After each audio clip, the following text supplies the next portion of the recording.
just gone live on the stream so people can hear you as well. So yeah, hi, welcome to the stream, guys. This is the PeaceX League Age of Empires tournament in association with Seamedu, who are sponsoring the tournament itself. And there's a big prize pot over here of 7,500 rupees. So yeah, it's basically a 16 player format where we have single elimination rounds for the first 16 players who have signed up, and we have the round of 16 today. So by the end of the day, by the end of the stream, I mean, we'll have the 8 people who will be progressing to the quarterfinals, which will be broadcast tomorrow on the same channel.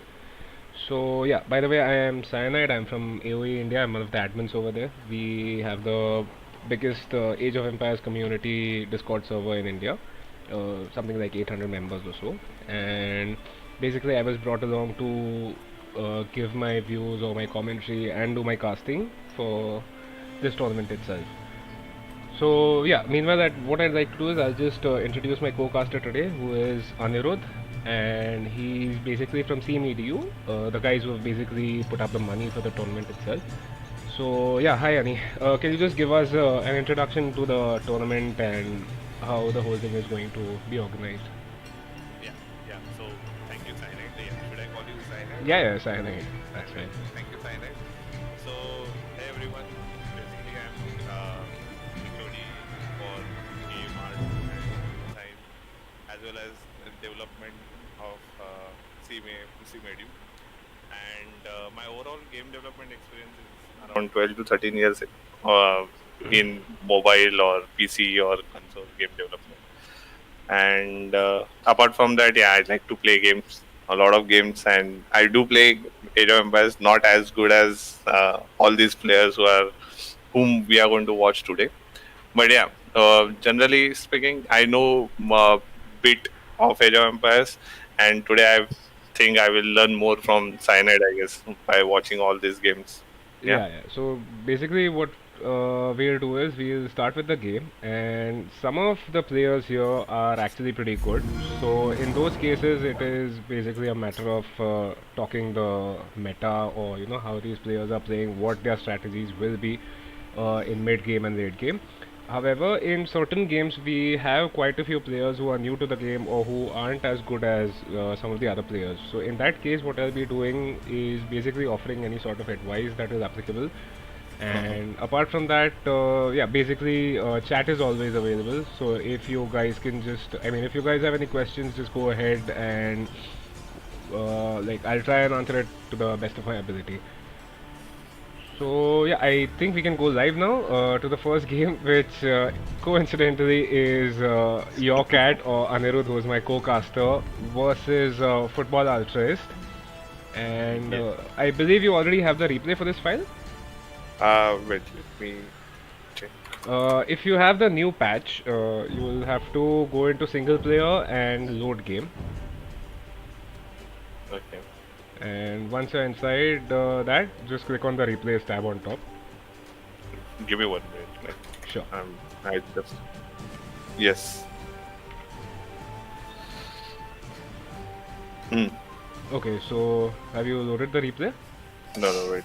Okay, So so I downloaded the replay and okay. how? Wait. So I what have downloaded all the replays. okay, Okay.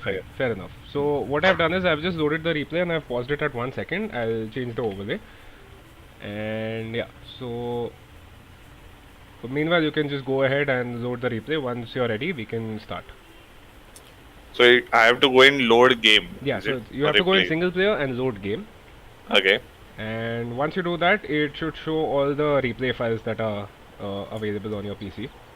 So where should I put those replays? Is there any specific? Yeah, you have to put them in the save game folder. Okay, wait. So 1 second. just a second. What I'll do is I'll give you the path for this. It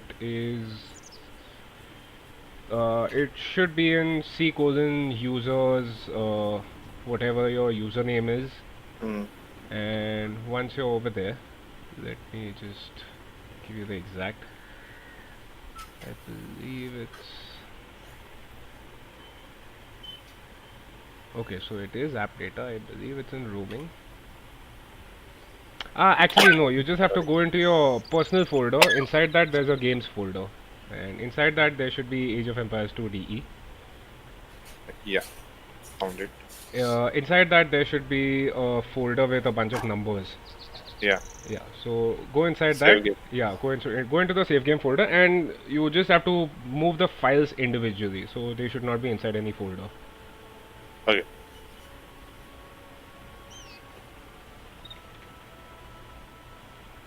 One by one. So yeah, hey Nihal, the first game we'll be streaming will be Your Cat versus Football Ultraist. The brackets are linked on the server, so you can just take a look. We'll be broadcasting the games as they were played, as per the brackets, I mean. So yeah. Yeah. So last. Okay. So I copied all of them. Okay, now you'll have to basically go back to the main menu in Age of Empires and then open the single player Yeah. load game thing again. Yep. So now I need to find. Okay, Your Cat versus Football Ultraist, yeah. load. Yeah, I'm loading it.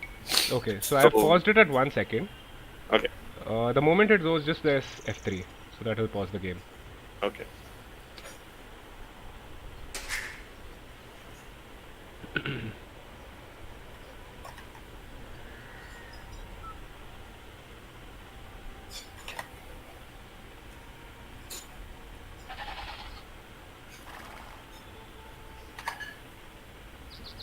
Okay, 1 second. Yes. Or is it 1 second? No, it's 0.01. Yeah, so that's 000001, yeah. Yeah, So, right. are you ready? Wait, let me move the Discord to the other Okay. side. Let me set up. Yeah, let's go. Okay, so we'll go in 3, 2, 1, let's go. Okay, perfect. So, we have Football Ultraist on the left playing as the Mayans in blue, and on the other side we have Your Cat or Anirudh playing as the Goths in red. So this should be fun to watch because the thing It's is, not at all fun to watch. no, I mean the thing is, when you actually consider Civ matchups, Mayans versus Goths is actually a matchup where there is no way for the Mayans to win if it goes to late Imperial Age. Alright. Because anything that the Mayans can do, the Goths can do better than them. And Yeah, even I thought on the same line. yeah, I mean, I assume the civs were hidden, so it's not a case where you saw your No, opponent's no. civ and picked it. Exactly, yeah. So, okay, fair enough. Meanwhile, if we just take a look at the maps here, so Football Ultraist has a pretty open front of the base with completely exposed main gold and berries. And Right. I mean, what he can do is he's got a slightly safe backcourt on the left, and on the other side, what he can actually do if he wants to is try and wall this in somehow by maybe connecting the straggler tree over here and taking it to the berries. But overall, I think it's a very, very open map for Football Ultra. So usually, what happens is in these cases, if you have a very bad map, what you should do is try and be as aggressive as possible. Right, because you want to keep the action away from your base. Like if you get Right. 3, 4, 5 military inside your base, it's very difficult to push them back because it's incredibly difficult to wall this. Now I see your first mistake over here is that you've just got 5 on food. Alright. Ideally, what you should be doing is you should have 6 on food because that is the number of villagers that are required to constantly keep producing new villagers from the town center. Oh. So what will happen is, if I just go to your point of view, there will be quite a few occasions where your town center is not Town center is actually not in- producing anything, right? Correct. And we can already see, if you click on that small circle on the bottom left, and you can change the stats that are being shown at the bottom. So I can already see that you are 2 villagers behind your opponent at this stage. Alright. So you are at 10 villagers, he's at 12 villagers. Mayans actually, they get 1 villager extra at the start. But the thing is, they are like, you can't queue another villager because you are basically housed because you have your 4 villagers and your scout. So like, you will get some idle time anyways.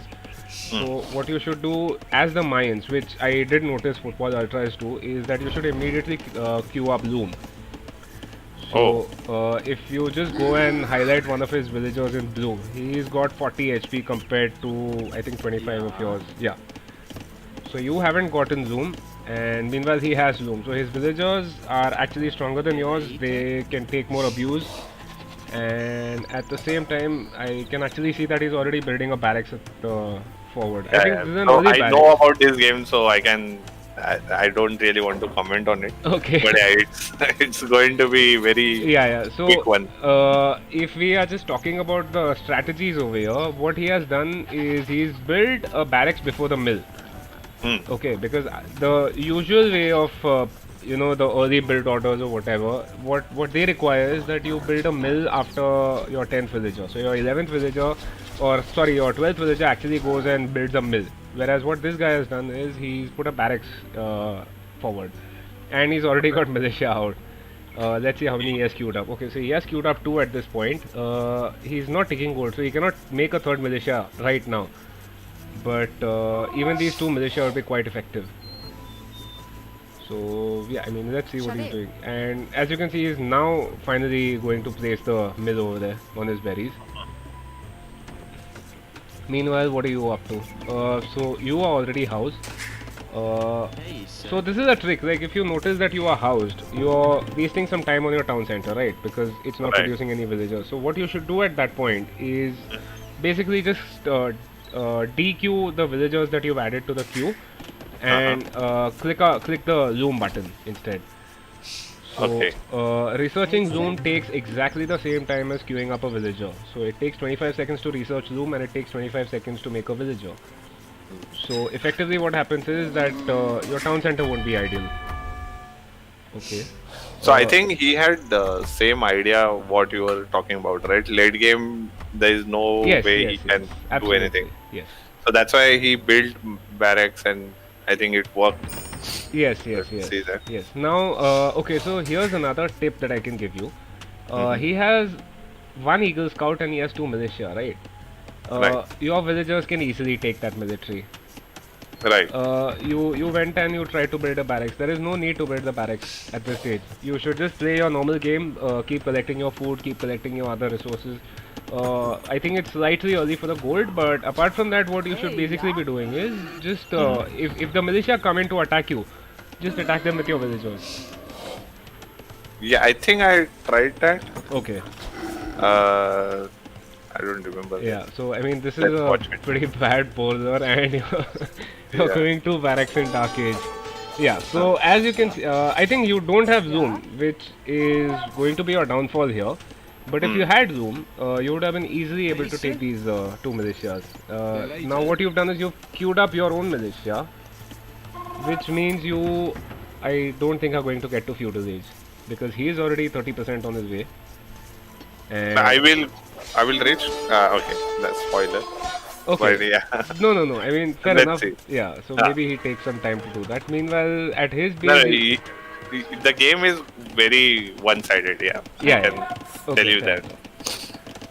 So what I was in impression that if Goth's militia will have bit more advantage over his militia, and I thought like I did more damage on itself. Okay. I don't remember actually. It was yesterday only, but yeah. So basically the thing is that Goth militia are better, but the thing is you have to get to the feudal age before those advantages actually kick in. That's true. So I mean, I would look at the tech tree right now, but the thing is it will just pause the game for me. So anyways, you have 3 militia at this point compared to 2 of his, and you've managed to kill 1 of them.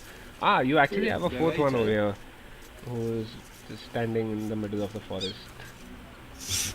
Okay, anyway, so at this point you're actually 8 villagers behind, so this is actually pretty bad. Like and I think what your mistake was that you did not have enough villagers on food. You forgot to take your boar, which is quite a lot of food. It's 340 food, which you forgot about because of the early pressure. However, anyway, let's just see what happens. You've got an idle villager here next to your lumber camp. Yep. Yeah, I mean, good thing is that's the only idle villager. However, what I don't like about Football Ultra's map here, or rather his what he has done here, is that first thing is there is a hole between his archery range and his blacksmith, which I don't think he has noticed. Oh, is it? Yes, there is Even a I hole did not between the notice blacksmith that. and the archery range. The second thing is that he's going for some very greedy walls here. So the thing is, if you actually had any sort of military and you had actually sent it forward, I mean, you have the military. It's just that it's chilling in your own base. Right. The moment you killed his militia, you should have sent your own militia forward. I mean, Oh, is yeah. okay. So the thing is, if you are getting some aggression and you manage to kill his army, the best thing to do is to send your military to his base, because right now he will not have any military, and those 3 or 4 militias can do a shitload of damage. And yeah, so meanwhile he's basically just busy walling up. He's trying to build some pretty big, massive walls. The thing is, if you're making such massive walls, they can be punished very easily. Like even 4 or 5 knights are enough to basically completely wreck your opponent, because these palisade walls are extremely weak. Okay. What time you're at? Right now? I am at 15 minutes and 54 seconds. Oh, I'm lagging as 15 minutes, 3 seconds. Okay, so I have Yeah. paused it at 16 minutes and 5 seconds. Let me know Okay. when you're there.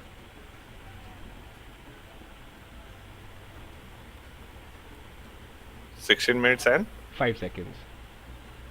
okay. Okay. So are you paused? Yeah. 16:5? Yeah. Okay, So fine. let's Yeah, so 3, 2, 1, one. let's go. Okay, so now he has his archers out, and these archers, they've already got fletching. So Yeah. even though you have your man at arms, they basically just die to these archers. Now, the thing is, what you just did effectively was you researched the man at arms right as they all died. All right. So you spent a shitload of resources. The problem is that they'll just come out of the barracks one at a time and they'll die. That's true. Yeah. And then yeah, I think 2 or 3 minutes more and the game is over. Okay. I suppose. So the thing is, you should not be making man-at-arms against archers, because archers actually counter your man-at-arms. Yeah. So I did not realize that I had those on queues. Okay, Like it was, they were already there on in queue. Okay. And yeah, so I started creating this thing. What do I say? Stable. Right. For As soon scouts. as I saw them archers. Okay. What you should have actually done is make some skirmishers.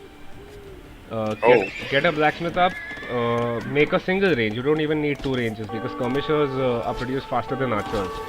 So Okay. a single range with a blacksmith, research fletching, make like 4 skirmishers. You'll end up killing all of his archers. Yeah, I mean this looks pretty bad anyway. So Yeah, so it's anyways GG's. yeah, because the moment you see villagers attacking idle military, it's looking bad. Yeah. So yeah, I mean the thing is, if you had known that you could just make like 5 skirmishers, not even 5 actually, 4 skirmishers would have completely finished this off. Okay, so anyways, that's the GG here. Yeah. Okay. Did he actually? Okay, so Football Alphas with his massive walls actually could not finish the walls in time. He still got a hole at the back. Although I don't personally like these walls, I am a fan of small walls and a compact base, because thing is he's using this wood line. He's got this wood line. Uh-huh. Apart from that, he's got the gold here in front, right? So that is all you Right. need to protect in the start. You should not be planning for Imperial Age resources right now. So a small Oh. wall compact base, you have, if you're making military, right? I mean, which he was doing anyway. So if you have the military, you should not be making these massive walls, because I don't know at this point, but he has wasted quite a lot of wood on walling up, which he could have actually used to make farms. Right. And I he's got guess so. 15 of them. Yeah. So anyway, let's just go to the stats. And yeah, so looking at the military counts and the KD, that's pretty bad. I mean, it's okay. Yeah, so you actually lost a villager to a boar, which is why you have one more unit lost compared to the number that he's killed. Okay. Yeah, and largest army 5. The issue was that it was never like clubbed up together, or in the right place at the right time. So those were not effective at all. Yeah, yeah, yeah. And eco-wise, he got to feudalize early, so yeah, I mean, good. And you had a bunch of idle time on your TC as well. So, anyways, GG. Yep, GG. That's all Uh, we can say right now. yeah. uh, what we'll do now is we'll go to the second game, which I believe was. Let me just check. That is between Bu- Bukiarati and John. Let So, yeah. me open. Let me just switch the overlay. Okay, so can we know what are their elos or like? Yeah, we can do that. The issue is somebody will have to basically open up AOE2.net and Okay, do that. So never I think mind we then. can do that after the games. Oh, I don't. Can you say the name again? It's Bukiarati or Buchiarati versus John. Okay, yeah. And they are both playing as the Franks, so this should be fun to watch. It's basically a Frank's mirror. Okay, so should we load? Yeah, so I have loaded the game, the replay I mean, and I've paused it at 1 second. Yeah, mine is at 3 seconds. Okay, At so 003. yeah, so just hold on. I will, yeah. So I am at 3 seconds now, and let's go for the countdown. So that's three, Yeah, 2, 1. Let's go. let's go. Okay. Nice. So Oh, they changed music or what? Or Frank's had this music forever? no, Franks have had this music for quite a while. I Oh, mean, okay, I've been okay. playing the game now for quite a while, so I don't actually remember if they had different music. Anyway, so if we are talking about the maps here, because that is what we usually do first. So we have. I need a simpler name for this guy, Bucciarati. I'll just call him. Bucci. I'll call him Maserati instead.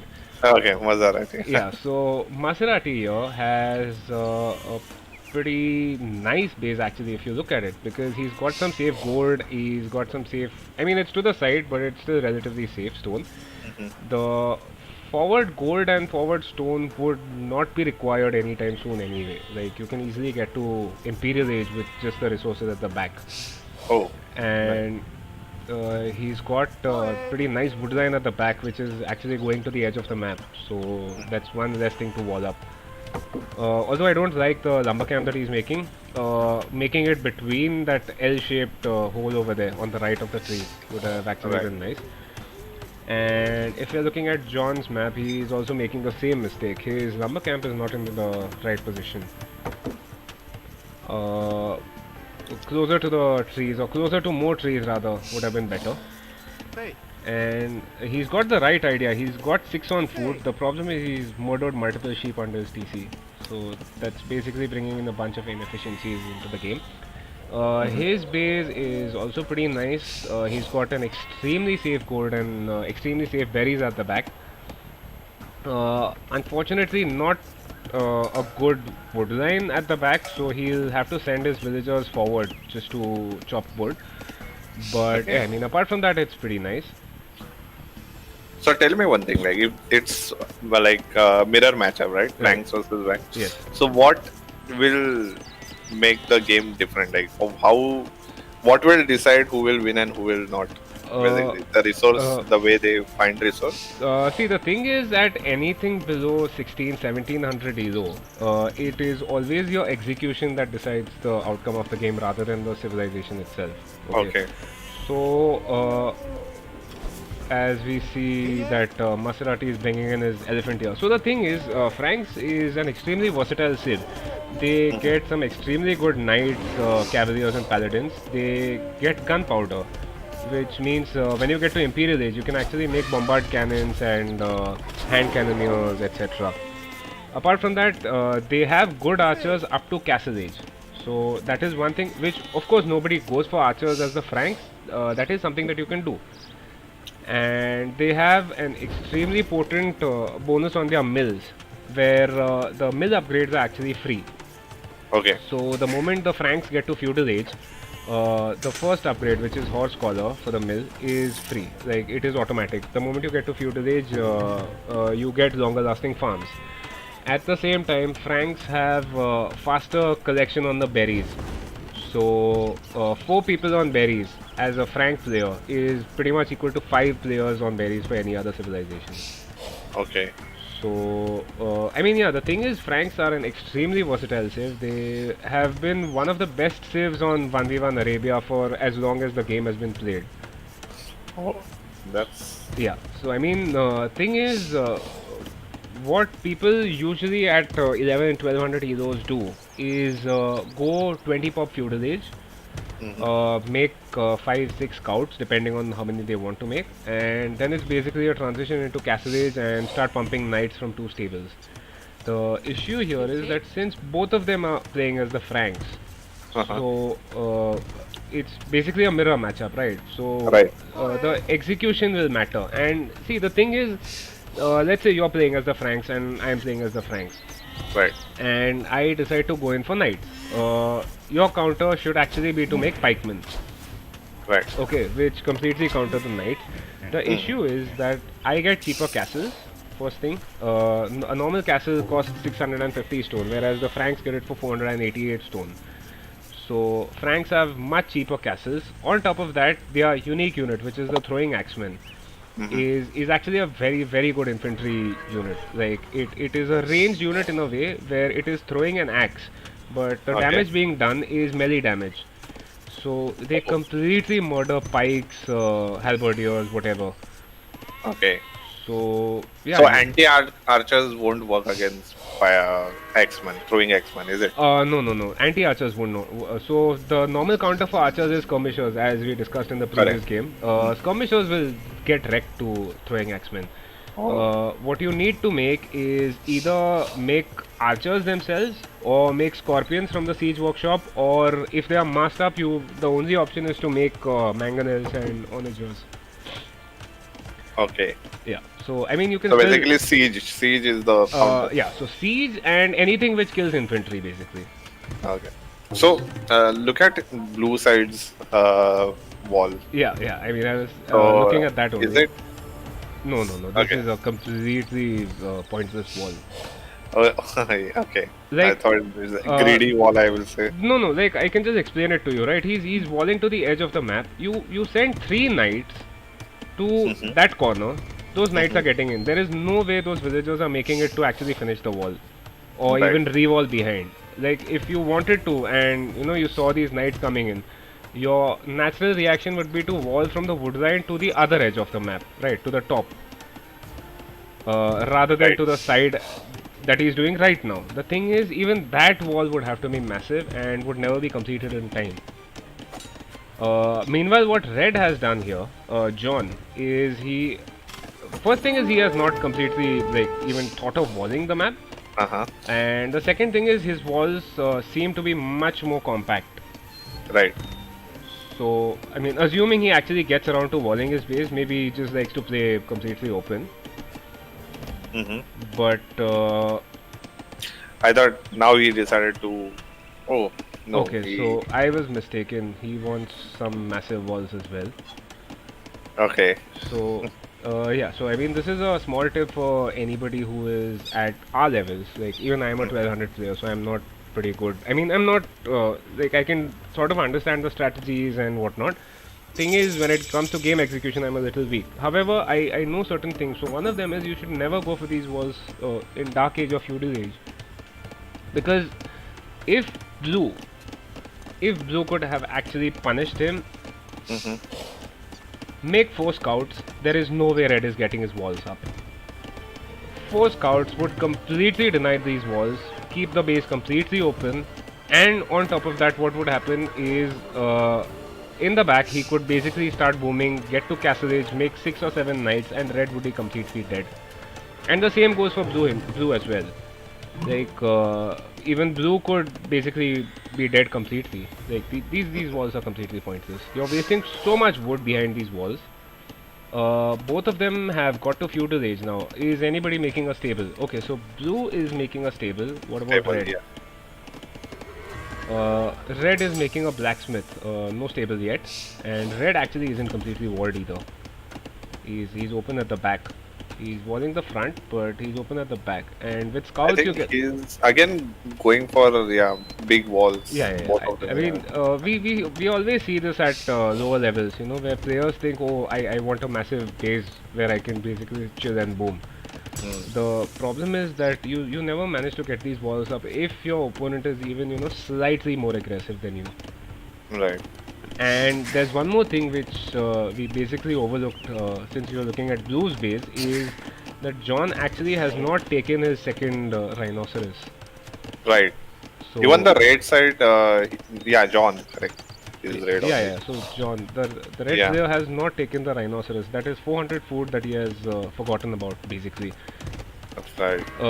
The good thing, or rather, one fortunate thing with the Franks is that once you get to feudal age, like I said, get you the get farm. horse collar for free. Right. So these farms would actually be cheaper. Thing is, I don't know if he made them in Dark Age or feudal age, but I'm pretty Okay. sure he did not make so many farms in the Dark Age itself. Anyways, so okay, so blue has actually already clicked up to castle age. Score wise, they are not that apart. Like they are. Yeah. I mean, if you're looking at the villager count as well, it's 32 to 31, which is Right. extremely close. The thing is, John is making. Okay, he has made some spears. Way too many spears, actually. You need maybe 3 or 4. Mm.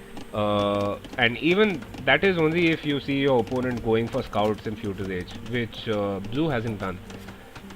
So John has basically wasted a bunch of food and wood on those spears, Right.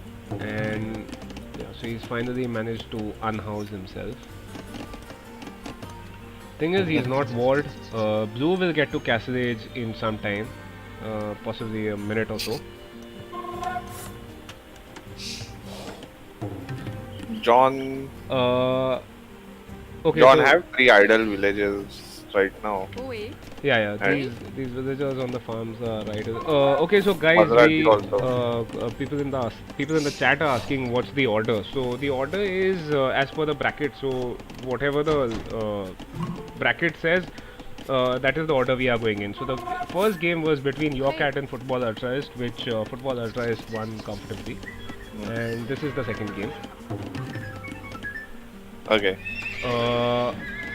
So yeah, and these walls are not complete yet, and for some reason Red has decided to put his tables in the behind his base basically, which again makes no sense. You want your military production buildings to be in the front. So Okay. I mean Why? these buildings are basically an afterthought. Like, you know, he wants to plug a hole and okay, so this building takes exactly the right amount of space that I need to fill this hole. So which is why he's building his tables there. Okay. He should be building them in the front. And he built an archery range. I have no idea why he did that. Frank's going for archers makes no sense. Maybe if he was expecting his opponent to go for archers, he could have had a preemptive range up in case he wanted to make skirms. But yeah, I mean, if he's not seeing any archers coming, there's no point in wasting 175 wood on the archery range. Right. I see this game is going to be a bit long one. Oh, knights are out. Yeah, so Blue already has quite a few knights out actually. He's got Yeah. 2 in his base. He's got Yeah, 2 and- stables, both of them producing knights. And yeah, like I said, you see how these walls go down so easily. I think this should be a short game actually. Okay, so these spears might actually do a bit of damage to these knights. The problem is that feudal age spears are no match for knights. If Okay. he Oh, had got nice. them, I mean, if he gets to Castle Age upgrades to pikes, maybe yeah. But I mean, at this point, no.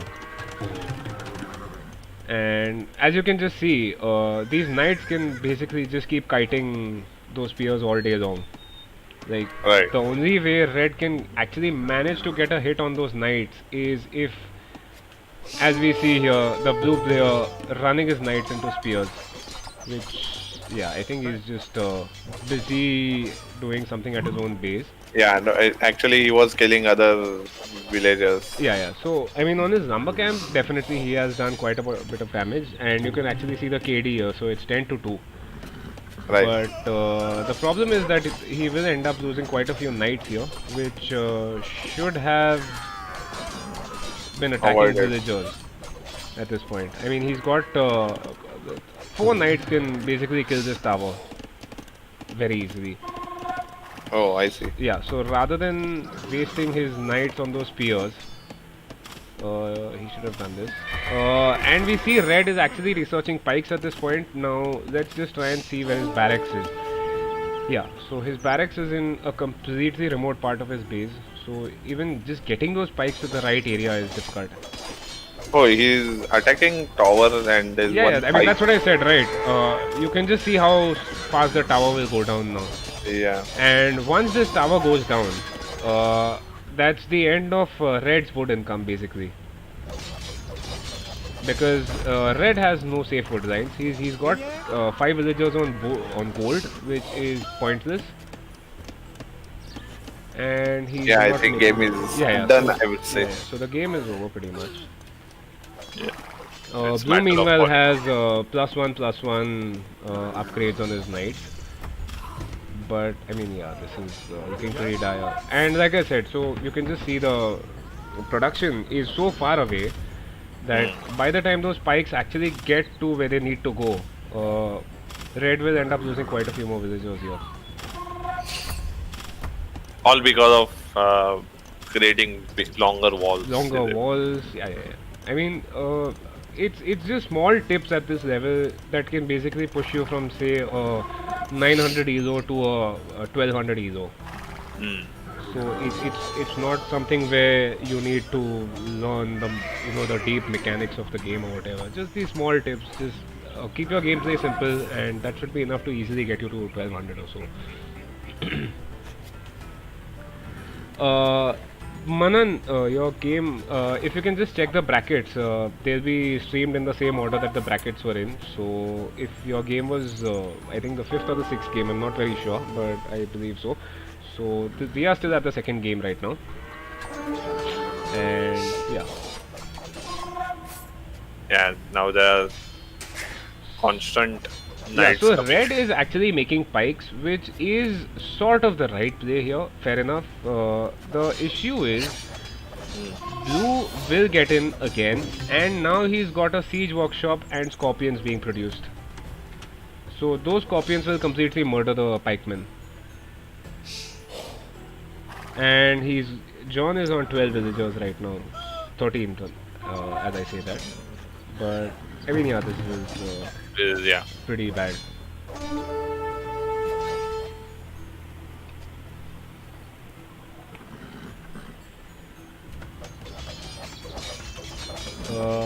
Let me just check blue's resources. So blue could actually, maybe in about 3 or 4 minutes, he could get to Imperial Age. He's got the resources for it. And I mean, at this point, if you just want to finish him off completely, that's what I would do. Because red doesn't seem to want to resign, even though he's had just 11 villagers, and there's a massive score difference. Yeah, and there are so many knights in the Yeah. base right now. Yep. I can see 19. No, not 20. 6 on the right side, 4 on the left side. Blue should actually just bring a siege inside red base. If he does Yeah, that, he already have Onager and yeah. no, Mangonel. So that's 1 mangonel and 2 scorpions. 2 These scorpions. 2 scorpions should easily be able to take care of the pikemen. And red pikes don't even have any upgrades apart from the single attack upgrade forging. So Town Center is going down now. Yeah. There is nothing that can stop it. Where are the scorpions? Okay, so the scorpions are coming in. Oh, Blue is actually wasting his army here. Blue should never engage with those pikes. There is absolutely no reason why those knights should be anywhere near the pikes.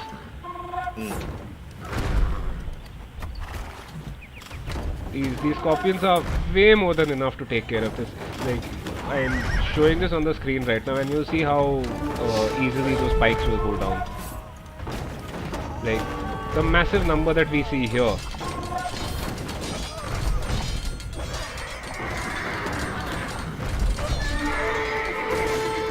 Okay, so he actually manages to kill one scorpion here. I think both scorpion will go down. Okay, Yeah. so actually surprising here. Just some bad military control basically meant that Blue's entire military is dead. So this is actually a Yeah, turnaround. that's complete massacre. Yeah. But I mean the thing is, Blue is so far ahead. He's got 4 times the number of villagers that Red has. It's 13 to 52, and even though Red has the military, it's basically just pikes. So they are a good defensive unit, but you can't do anything with them apart from that. Now, see, here's the thing. Okay, so we talked about this.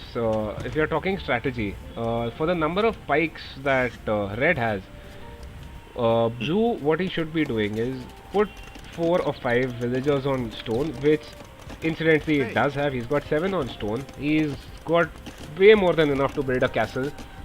Just build a forward castle. Start pumping throwing axemen, and that should be it. Yeah, game over. Yeah. So I think Blue, maybe he's not aware, or he has just forgotten about the stone, because he does not need 650 stone as a Franks player. Yeah, actually, he has 680. He has 680 stone. That's Yeah. way more than enough. So Babuji, both of them are basically making China walls. Yeah. It's just massive walls wherever you can see. And as I always say, you can't enforce these walls. Yep. Okay, so Manan, quite a few players are from Seamedu, the institution that's organizing the tournament. So their participants basically got a free entry into the tournament. It was only for the outsiders where those restrictions applied. Yep. And yeah, so we see he's sending villagers forward, and there's a castle coming up over there.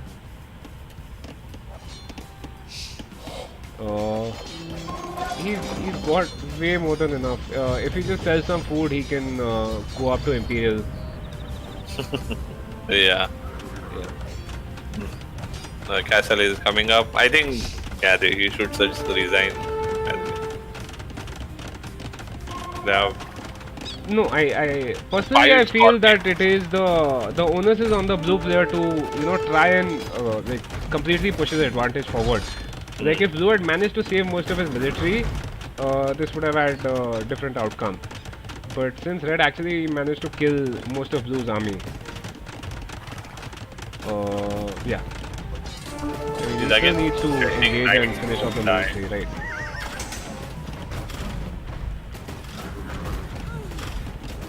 And he's building a second castle. This is GG. So this is a GG. This is what we would call a fuck you castle, where you're basically telling your opponent to just like fuck off and resign.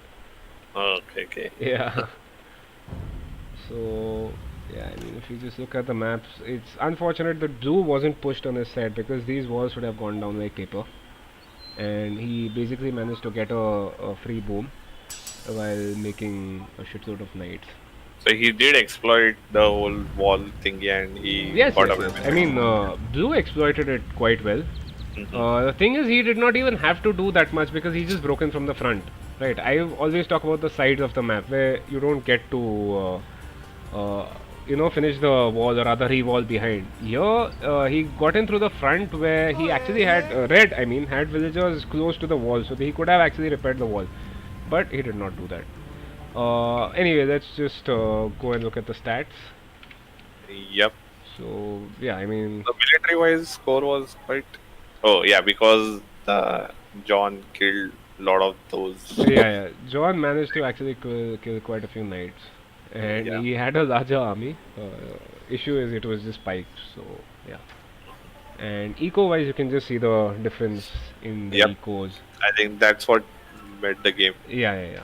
And what I'll do is I'll just go and take a look at the map again because I want to see how many TCs these guys made. Both of them got to Castle Age. Yeah. Ek minute. Give me 1 second. Yeah, sure. So yeah, I mean as we can see, blue is on a single TC actually, and what about red? Red as well is on a single TC. So neither player actually building multiple TCs in Castle Age. Although blue did not need to do that anyway. So yeah.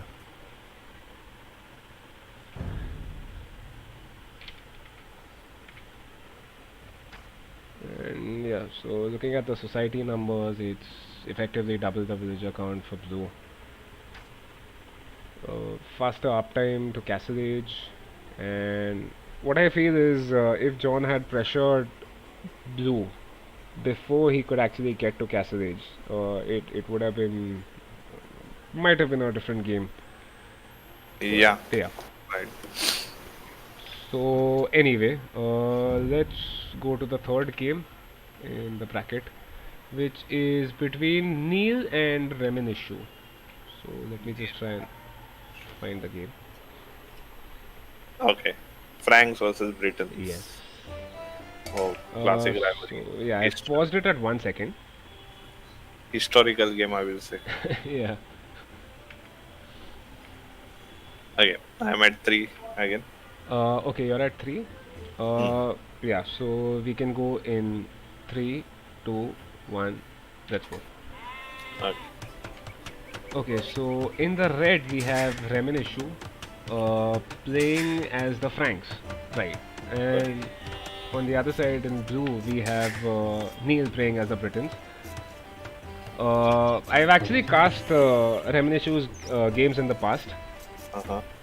and I think he was a 700 elo player or a 600 elo player, so he was actually Okay. quite weak, yeah. And the tournament where I was casting his game, he actually went up against, I think it was Dragon Star or Super Mama Reddy, Uh-huh. who are the top two players in India. Whoa. Yeah, Yeah. you can imagine what sort of game that would have been. Yeah, so Barun says he used to be 500 elos, 500 elo. So I think he's got to 700 now. If Barun can just verify it for me, so that's basically a gain of 200 elo, which is not a small thing. Yeah, so let's just look at the maps. For blue, we have wow. So I mean, blue has a dream map here. He's got a super safe wood line. He's got a super safe main gold and a super safe stone. And on the other side, he can basically just wall from the forest to the gold pile and to the edge of the map. Front is slightly open, but yeah. Let me just change the name though over there. I forgot to do that. Issue versus. Yeah, so there we go. It's never a proper stream unless somebody actually reminds me to change something in the overlay or whatever. So yeah, anyway, back to the stream. Yay. Reminishu has got Ready. his standard 6 on sheep, he's got Clayton. 4 on wood. We see the classic low elo player mistake where he's got his Mandata. villagers collecting from the stragglers. Okay. What he should actually be doing is building a lumber camp. Try and find a safe wood line, build a lumber camp close to that. So he's found this wood line on the side of the map, and okay, he's sending 4 villagers forward. This seems very interesting. What is red doing here? What is he doing? Yeah, like Okay, See? okay. So here's the thing. This could just be a mistake or rather a bad play where he does not realize that there's a safe wood line that he can build a lumber camp at. Or he's yeah. doing some 500 IQ play where he hopes that his opponent does not find his wood line, which is like so far away from his base. So those lumberjacks are basically safe from being raided or anything. But I mean, this, if you're talking about it practically, this makes no sense. That lumber camp is in the worst place possible. I think he should have just placed a lumber camp on his opponent's wood line instead over here. That would have been much more fun. And meanwhile, Blue has a villager inside his TC. I don't know why. So here at the Seamedu YouTube channel, people are liking your casting sign. Okay. Yeah, thanks. Saying you're doing a great job explaining everything. It's, oh, thanks. actually, it's very important. Like, okay. The information is quite important for you as well as old players, I will say. Okay.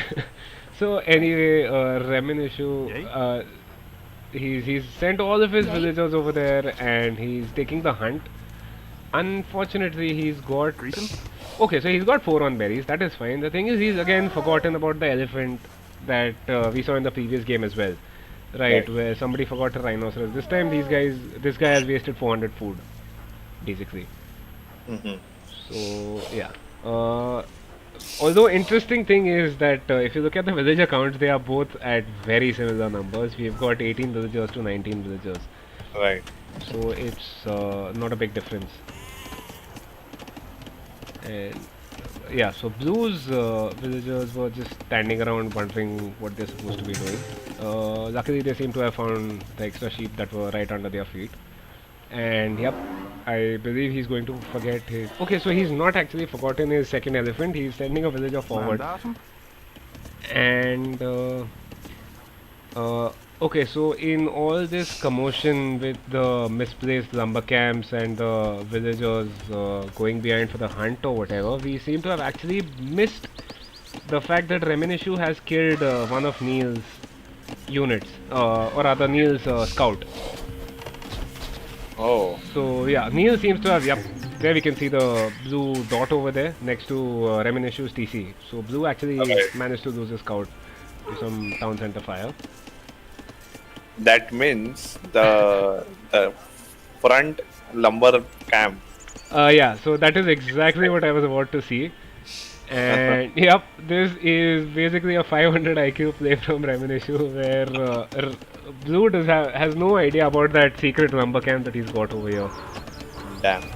And yeah, I mean this is... oh, okay, so he also took that rhinoceros that we were talking about. Yeah. Oh, sorry, this is still the earlier one. The elephant is still chilling over here next to the edge of the map. I think once he's done with rhinoceros, he will go for that. Yeah, let's hope so. Ready. So he's got 7 villagers, or rather, that's 5 villagers, I do, yeah. Oh, they started collecting the berries. And Reminishu now is building a second lumber camp, which is again in the wrong place. The lumber camp should be towards your town center, so if there is any military that's coming from your enemy, your villagers can actually safely get to the TC. Right. In this case, what is going to happen is if Blue manages to actually send any military, these villagers will take a long time to get to the TC. Which we might actually see here because Blue has a couple of militias out. And he's playing as the Britons, right? So, okay, he's going for 2 militias. I believe since he's not adding a third, these militias should have been forward to try and pressure as soon as he gets to few disease. Okay. Because, I mean, you can see here, right? These militias are just idle. Like, there are 2 principles to this game. It's extremely simple. One is don't have any extra resources that you're not using, and second is if you have the military, do not keep them idle if you're not being pressured. Okay. So, I mean, early game, fair enough, you will see some floating resources because you need to age up, right? So you need to collect whether it is food or gold or whatever. But if you have military, do not keep it at your base. Please send it forward, because those 2 militia over here, they could be doing so much damage to Reminishu's eco right now. I mean, okay, so at least Reminishu's gold miners will be extremely safe here. He's got 6 in feudal age, which is completely wrong. You don't need more than a couple. Unless you're going for archers, which seeing as Reminishu is the Franks, I hope he doesn't go for. So yeah, I mean, this number of people on gold makes absolutely no sense. Although what he's doing now is he is making a stable, so we might see some scouts. But then unfortunately, Reminishu doesn't have the food to make any scouts. So he got wheelbarrow way too soon. Yeah, so the wheelbarrow upgrade should ideally come in just before you click up to Castle Age. Right now, what he has basically done is he has kept his TC idle for about 3 minutes, which is quite a few villagers. Yep, the newbie mistake. Yeah, but the thing is, these two players are so evenly matched that the villager counts are still almost identical. We've got 25 to 26 villagers. And no. I mean, the thing is, Blue seems to have set his town center's garrison point to mining camp that was being built. So yeah, as you can see, he's now finally moved those idle villagers onto the wood. The problem is he's not making any archers, which he should be doing considering he's the Britons. So, I mean, the joke is that if like newbies get to a level where they are playing 1v1 ranked games, what happens is you get a Smurf who is actually a good player, but he's trying to basically wreck noobs. And what happens is that he'll maybe pick an archer civ, like say Ethiopians or Britons or whatever, and he'll have 20 archers outside your base by 20 minutes. Now, yeah, so that is usually the standard Britons play. Okay, on Arabia, I mean, see, Arabia is an extremely aggressive map. There are very less chances to wall up easily. You have to do stuff like what Reminishu is doing over here with his gold miners. But I mean, yeah, beyond that, this level of I mean, this lack of aggression, I would never expect it from a Britain's player. We actually have Babuji in the chat. His name is Dorjebot, who is a classic Britain's player. I mean, he's a teammate of mine, so I've seen him play. And he is one of those who, who usually plays like this, where if you don't pay attention to what he's doing, you've suddenly got 20 archers outside your base. Okay. And yeah, at that point it's GG. Another mistake that Neil is doing is that he's got way too many on gold. He does not need this level of gold income, especially since he is just producing archers from a single range. Okay, however, Neil has sent his AI military combination forward. He's got 3 militia, he's got 2 spears and 2 archers. So, yeah, I mean, they will manage to drive away that secret lumberjack base was that was there. Yeah, VK, can you just give me a minute or two? I will fast forward this since Nishant seems to be telling me that this match lasts very long.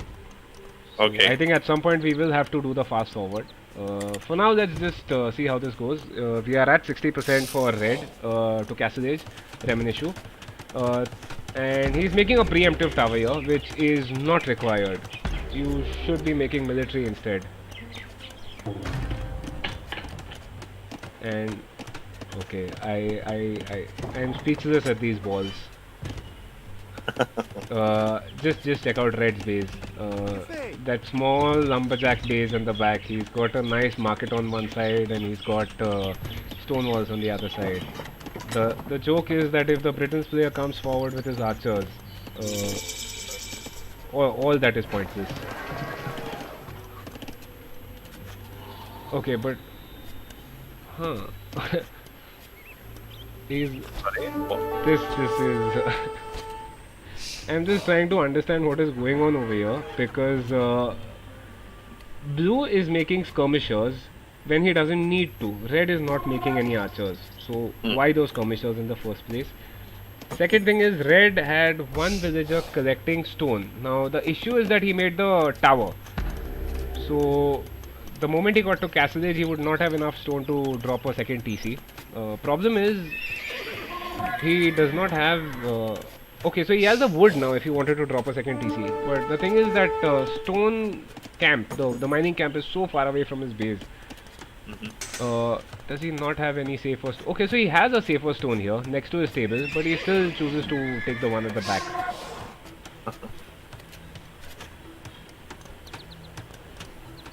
And yeah, we again see the classic mega wall strategy from both the players. Why is Neil building a barracks? He's got one barracks already. I think he's preemptively going for archers because Reminishu has actually queued up quite a few knights. Oh man, Reminishu could cause an upset over here because he has 10 knights in the queue right now, and he's got about 6 or 7 of them already inside his stables. So if these knights actually come out, they can completely destroy blue. Even though blue is in Castle Age, he hasn't made any real significant military as such.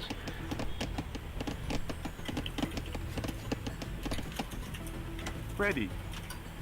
Okay, what am I saying? This is funny, man. Blue is building a castle just because he found a hill, I guess. Oh, is it? Yeah, I mean, blue Oh yeah, that's quite far. top of, yeah. It's not securing anything except for these wood lines, which he has quite a few of in his own base. And the castle is not threatening the gold or the stone from Reminishu. So, yeah, I think it's more than a low Elo Legends game. I think this is a low IQ Legends game where both players are trying to outthink their opponents into either building some sort of a military which I mean it's pointless at this stage, or building these buildings which are on a completely different part of the map where I don't think any of the players are actually going to get to. That. You know what, Reminishu, if he has 10 and 16, he has 16 knights inside his tables. If he were to send those 16 knights inside Blue's base, Blue would die right now. Like, it's that simple. So, Reminishu, if you're watching, this, if you had sent your knights forward at this point, trust me, you would have completely killed off Blue. I do think that is going to be the eventual outcome. It's just that you're wasting time right now.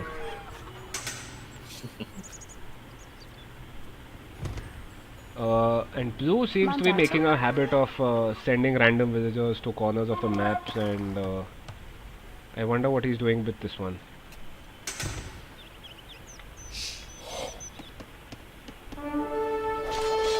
Okay, so we finally see some engagement here, where Blue has his pikes. The thing is, Reminishu... Okay, so he has forgotten to get the second upgrade on his knights, the second armor upgrade, but thing is... Yeah. Okay, yeah, so finally we have Reminishu moving in with his 11 knights. I believe he should have had more. He found the castle too, like the one which is. Ah, okay. But I mean, this is a mistake. There is no reason to waste even a single knight trying to engage with these longbows over here. And I mean, you can still see, right? These longbows are going down to the single knight. That single knight managed to kill 3 longbows and almost a 4th one as well. And yeah, so we have Reminishu with his 14 knights trying to get in. I mean, they're already in. Do you know something? Okay, so this is again a small factoid for people who might not be aware of this. If you have, say, 15 knights with the +2 armor upgrade, which is what Reminishu has, he can basically take down a town center. Oh. yeah, you can basically just run your 15 knights into the TC and just right click on the TC and the town center will go down. Now granted, blue has some pikes over here, but even a few skirmishers from Reminishu to go with his knights would have completely killed off blue over here. And on the other side we have blue with the counter attack with 2 longbows, 3 actually, one of them died to town center fire. Oh yeah. But yeah, I mean these 2 longbows, and the issue is Neil's longbows don't even have any upgrades. Yeah, those are just archers, right? Yeah. These are standard longbows with the extra range that you see, the 5+1, is because of the Britain's bonus. But he hasn't got any attack or armor upgrades. So as if you're going for archers, the best upgrade, I mean, the moment you get to the age, whether it is feudal age or castle age or whatever, the first thing you should do is get the attack upgrade and the range upgrade. So that is fletching in feudal age, bodkin arrow in castle age, and bracer in imperial age. That makes a massive difference. Okay. So now red has 7 idle villages and blue have 10. No, 5 now. Yeah. But after all this thing... No, but blue has less than half the number of villagers that red has. Yes. So even though blue has a massive military, and I mean trust me, this is a pretty big military, the mistake that he's making, which is usually always made by players, is they try and mass up massive armies, 50, 60 units, and then try and attack. You should, right. Even if you have like 6 archers, you should go forward. Because any military that you are not engaging with is military that is being wasted. So blue has quite a few longbows. That's 13 longbows next to his castle. By the way, did you see that the red has built a new lumber camp, the new 500 IQ lumber camp on the right, extreme right, and now he is building one more town center near the gold. Oh, okay, yeah. I found that. Has blue actually seen this? I doubt he would have. Okay, so the funny thing is, blue also has some villagers in the same rough region, if you can call it, as red lumber camp and town center. Although blue manages to miss that. Let's see where blue is going.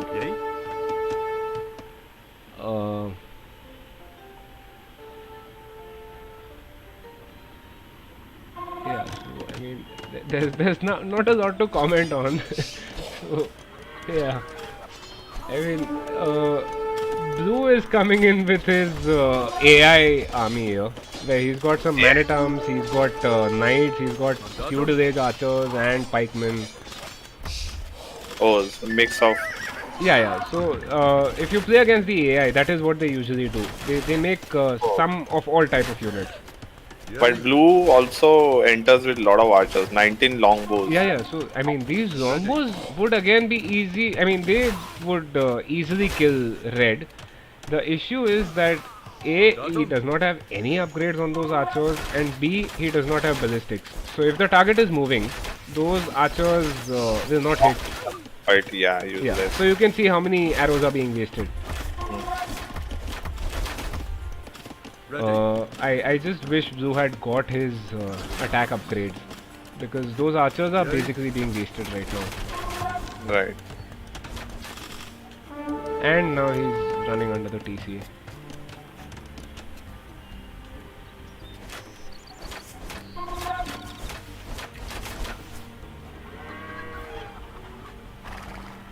And as we see here, red is sending that's 11 villagers to again a different part of the map.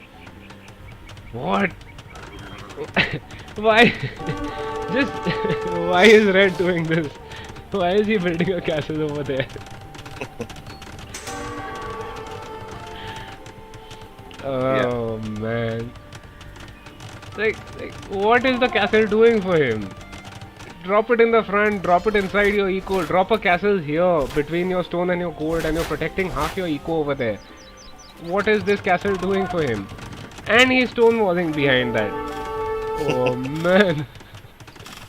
Yeah, some next level thing I will say.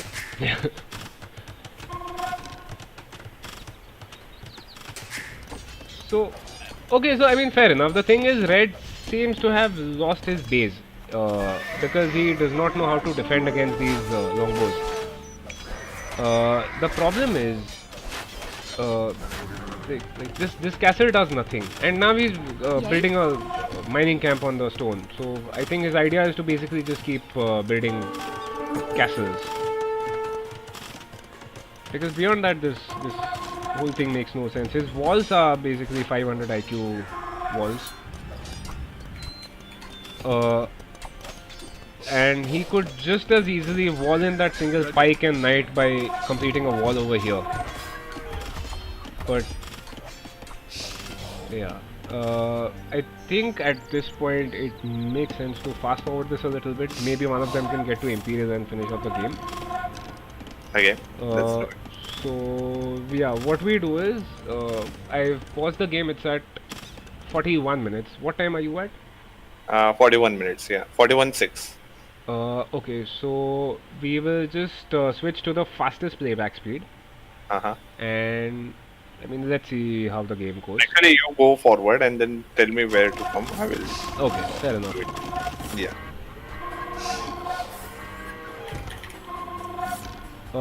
You can also fast forward, by the way, so we don't have to wait as long just for you to catch up. Okay, so Red actually does finally gets one armor upgrade on his archers. Blue, I'm sorry. Meanwhile, Red has the same upgrades on his not archers. I mean, he's got a tower and he's getting those upgrades for his tower and his castles. Meanwhile, Britain's player has completely forgotten to get the blacksmith upgrades. He's finally getting fletching. He's Good job. yeah. Oh, game is not moving anywhere, even if it is Yes. fast. Yes. So yeah, I mean, this is the thing I was talking about, right? Both of them want to basically just try and build a massive military and then try and finish off the game. Unfortunately, what we are seeing here is just these two castles shooting at each other. Oh, yes. Oh, Wow. okay, somebody actually made a monk. And a relic has been picked up. Oh! I've paused at 52 minutes. Pause. What time are you at? 50 minutes Okay, can you just get to 52 minutes and 40 seconds? going forward. Yeah, so you can get to 52 minutes and 48 seconds because we are about to see something very interesting here. Okay. 52 and Pause at 48. We will resume with the standard playback speed for a few seconds. Are you at 52:48? 44. The 48, yeah. Okay. Now just look at those two castles because we are about to see how many petards is that? That's 9 petards that are about to walk into Blue's castle over here. Damn. Okay, yeah. So we can just unpause in 3, 2, Two. 1. Let's go. Oh, those effects. Yeah. And he's got a bunch of throwing axemen now. Red is actually an Imperial Age. Unfortunately, he's wasting those throwing axemen on the castle. This castle is going down anyway. He should not have wasted those throwing axemen behind this, because I believe he's lost quite a few of them. Yeah, because of the hill advantage. Yeah. And like I said, right, it's basically an infantry unit, so it dies to arrow fire. It won't die to skirmishers, it will die to arrow fire. And I think he lost about 15-20 of those throwing axemen. Alright. Oh man, look at Red's walls. I am at 54 minutes and 30 seconds now. What time are you at? 54:20, yeah. 54:20 seconds. Just get to 30 and let me know. Okay. 30, yeah, I'm at 30 Okay, now. so 3, 2, Two. 1, let's go. So yeah, red is. I think he wants to basically stonewall the entire map. He's He's an slowly moving forward with the yeah. I mean, that is how usually the Britons player plays, where the movement is extremely slow. Like a Britons player, push is very slow, but it is. I mean, it's very effective, right? You've got these archers who can shoot from massive distances, and it's a slow push from a Britons player usually. Whereas a Franks player usually relies on the mobility of its knights to do the damage that they want to do. However, we are seeing here that the Franks player is deciding to basically stonewall half the map at this point. He still got this small base at the back with exposed lumberjacks and a castle. right. Yeah, red is building quite an impenetrable base. You know what's surprising? I would normally see this at this level of play is players usually go for fortified walls, which he hasn't done. Because yeah, I mean that is what usually happens. You have a player doing these massive walls, and behind that you get a university and get the fortified wall upgrade. Oh, He's getting siege engineers, and I think the other one is the architecture upgrade, masonry, but no fortified walls yet. He's got elite throwing axemen, he's got the infantry armor upgrades, the attack upgrades. So I think red is building a very massive military here, consisting entirely of gold units, by the way. Meanwhile, blue has a mix of pikes, and he's got quite a few longbows over here. Ready.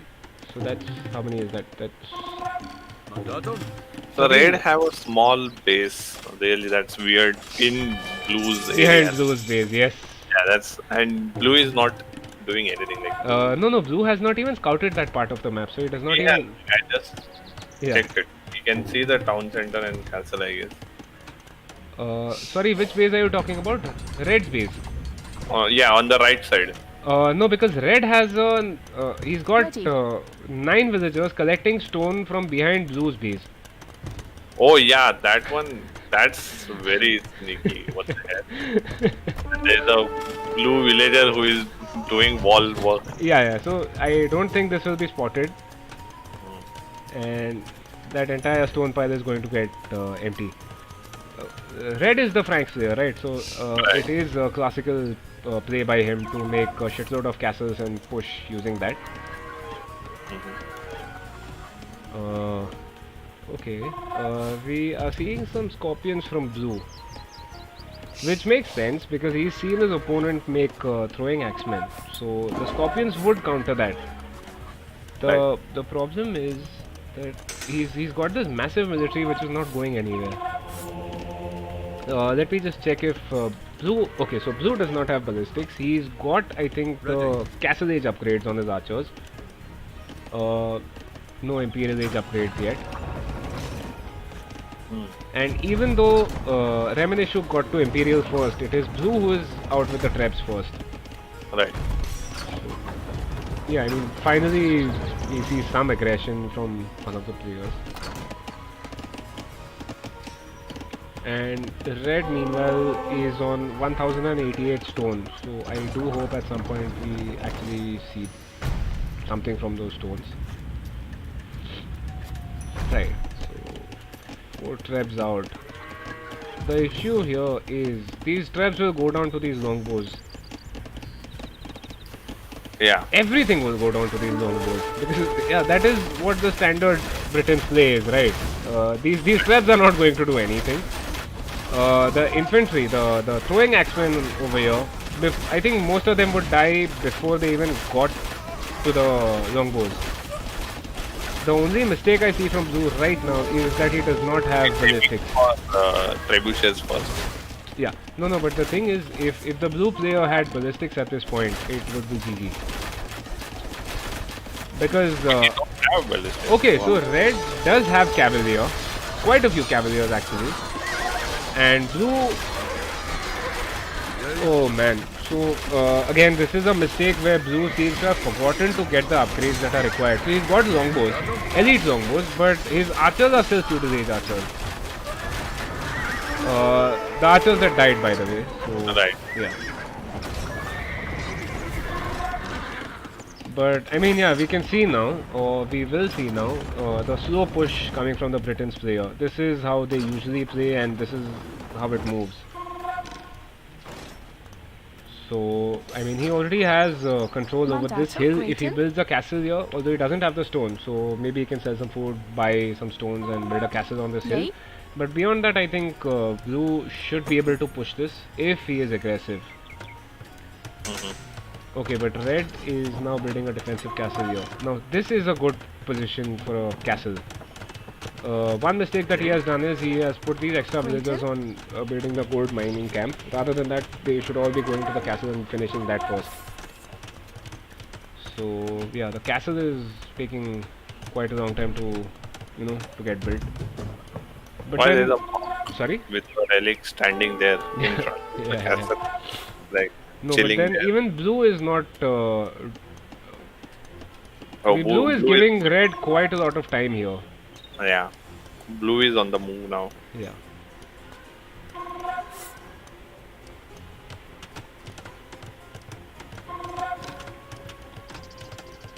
Okay, so Blue should be able to spot the castle now. That Scout Lady actually almost runs into castle fire. But where is Blue sending that villager? Why the monk is going there? With a relic, it's a gift.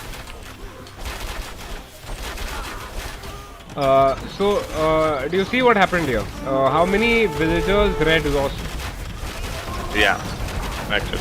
But Blue has now left his archers under castle fire, which is a massive mistake. Please pull the scorpions out. Okay. Okay, so they survived. Okay, lost one.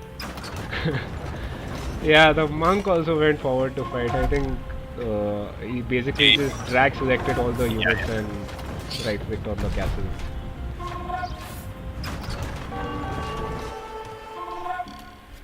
Okay, so red is trying to build a maze for Blue to get into. What are these walls, man? What are these walls? What's happening on the right? What?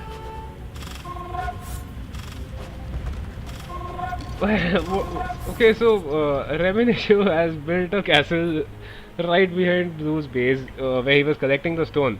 Oh yeah, And he's building some wall here. Why? Why? What is this game, man? Ready. Meanwhile, Blue is just chilling with his archers on top of the hill. No plan to move forward. He got the castle down, but he pulled his military back. Now, as I say that he's okay. So he just. Why are these random villagers going there? Blue. Oh, he's building siege workshop.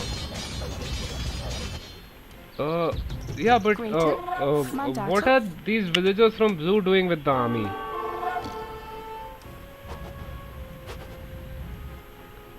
I have no idea. So Blue's actual base is pretty much finished at this point. But now he's going to enter in red Yeah, space. yeah, exactly. So the thing is, he's got a massive military, and that is a military where the cavaliers or the paladins, whatever he has at this point. Okay, so these are paladins, fully upgraded paladins. They would not be able to even get close to these longbowmen if he had the ballistics upgrade, which he does not have. Okay.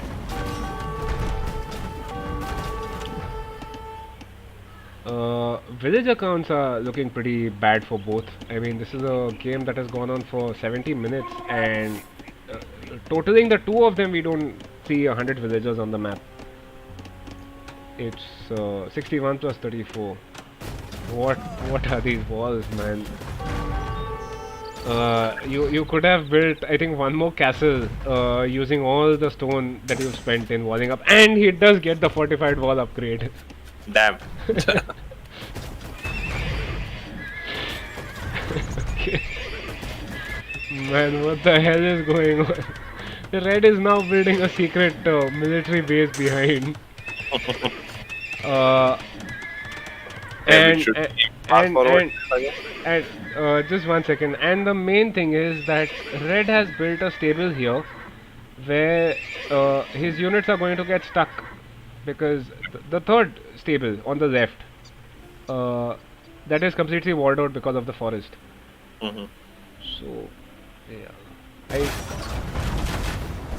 okay, so I will pause it at 1 hour 12 minutes and 41 seconds. What time are you at? 1 hour 12 minutes 48 seconds. Okay, so let me just pause. 51 seconds. No, just pause. I'll stop it Oh, at 12 minutes and 51 seconds. Okay, so I'm paused here. Now, looking at the stats, which player do you think is going to win? Uh, I will say blue. Yep, because his small base, which is on the top right corner, Right. which looks quite like defensive. Like he can defend it, Okay. and his huge army is pushing, and the throwing X-Men, elite throwing X-Men, they are moving in. But yeah, look at the longbows position. Okay, they have heal advantage, but still, I think longbow will take care of those. Yeah, I mean, see, here's the thing. How many longbows does Ready. Neil have? So he has 57 longbows at this point, maybe more. These longbows will completely shred these throwing axemen. Right. The few paladins that he does have, they seem to be busy attacking a lumber camp here, maybe somewhere else. So I think, yeah, what we'll do is we'll just fast forward this because this is going to be the classic slow Britain's push, where Yeah. he moves in slowly and he finishes off the entire base. So let's just fast forward. 3, 2, 1, let's go. So yeah, okay. So these throwing axemen are completely dead. Blue Yep. is adding in halberdiers as well. Oh, blue for some reason is going back. No, he's finishing off that small base in the back. So even though Reminishu had almost double the number of villagers that Blue had, you see what mobile military can do. Yep. Oh, so he is pulling back. Yeah. I mean, just check this out. Those paladins are dead. Now, even if Reminishu has a shitload of scones, it makes no difference.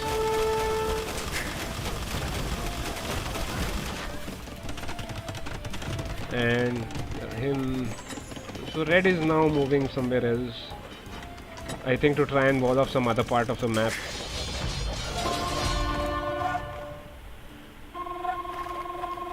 But But his game is over now. he has some military in the back of Blue's base. The issue is, it's in the completely wrong part of the map.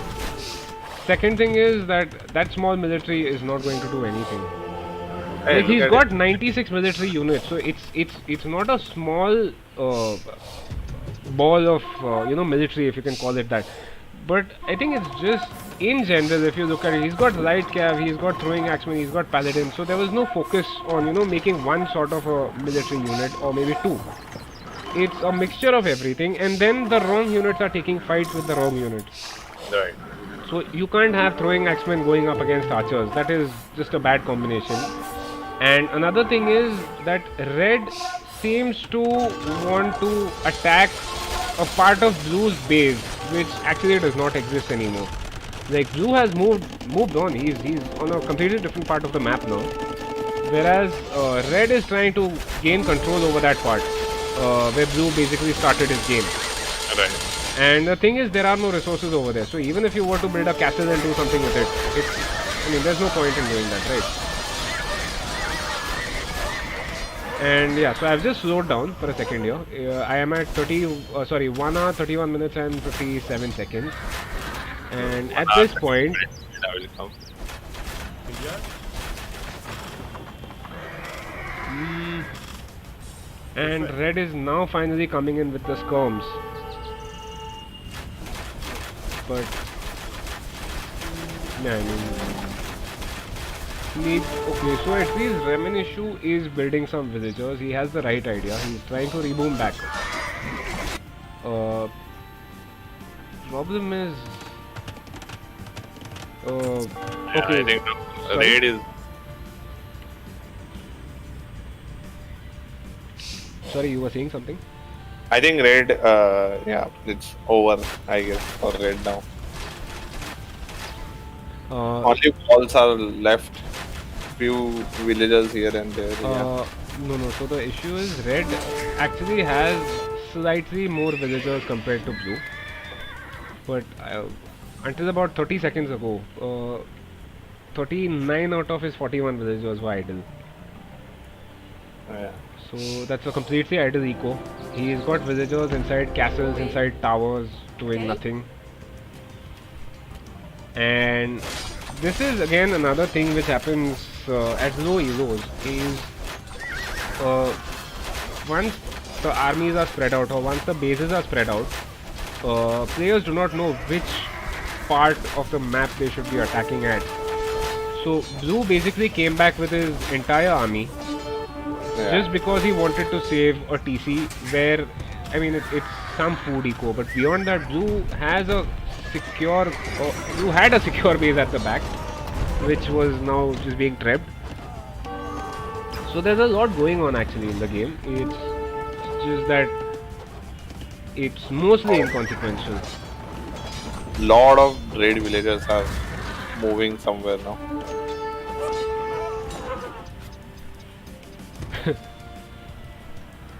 Migration. Yeah, I think we can do another fast forward.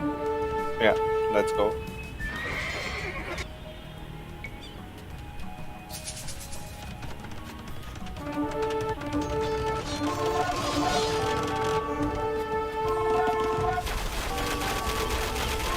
Oh, all of them villagers are standing on one farm. Yeah. He sent some to the board. Okay, so red actually has 3 monasteries. Where are those 3 monasteries?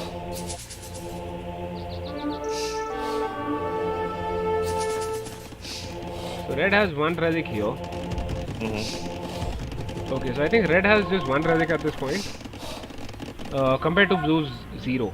But blue is again building a military here with scouts, and basically both of them are having to resort to trash, although red does have some paladins, but then they go down again. Okay, they actually don't.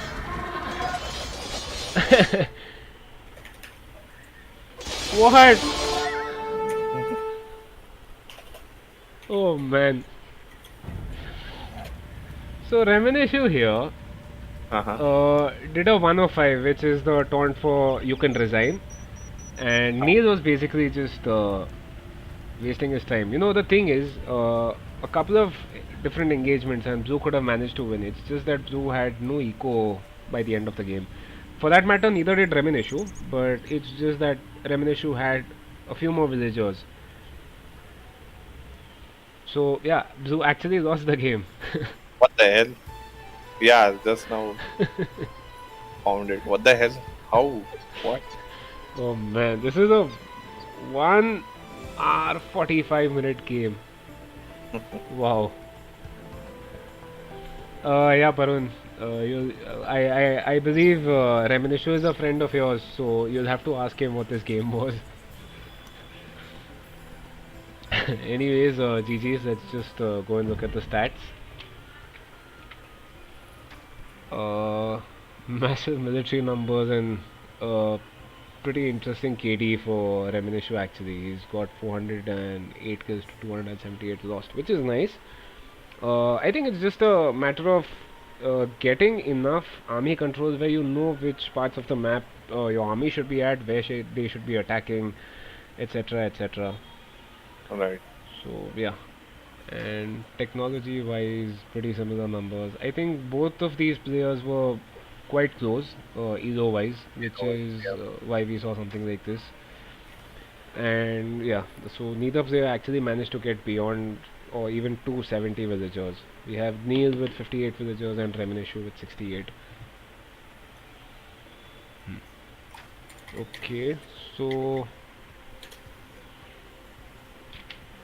let's get to the next game, which is between so this is between Mh Sutar and Barun 511. Both of these guys are from AOE India. Okay. So let me just change their What names in what the is overlay. what are their names? Mh Sutar and Barun 511, 511. Mh Sutar 23 and Okay, found it. Franks versus Franks again. oh, okay. I wonder why so many people are picking Franks. Okay. So I'm at 000001. Okay. And yeah, let me just change the overlay. Yeah, so we are ready to go. And what we'll do is, after this game is done, we'll take a small break of 10 minutes and we'll be back after that. So, anyways, yeah, let's get on with this game. Go for the countdown. 3, 2, 1, let's go. Okay, so this is again a Frank's mirror, and it should be interesting to watch. The thing is, I know there is going to be one more Frank's mirror between Dranzer and Bomberman or Stealth Potato. Okay. Or you So, were watching that game or what? unfortunately, I came to know about the result of that game. But yeah, so I mean, I know that it's basically a Frank's mirror matchup. Anyways, so let's just look at blue's base first. We have Barun 511 in the blue. He's got. I would say this is a pretty safe base on one side. So this forest plus the gold can make for a pretty nice wall. Connecting this wood line to this wood line gives you another nice short wall.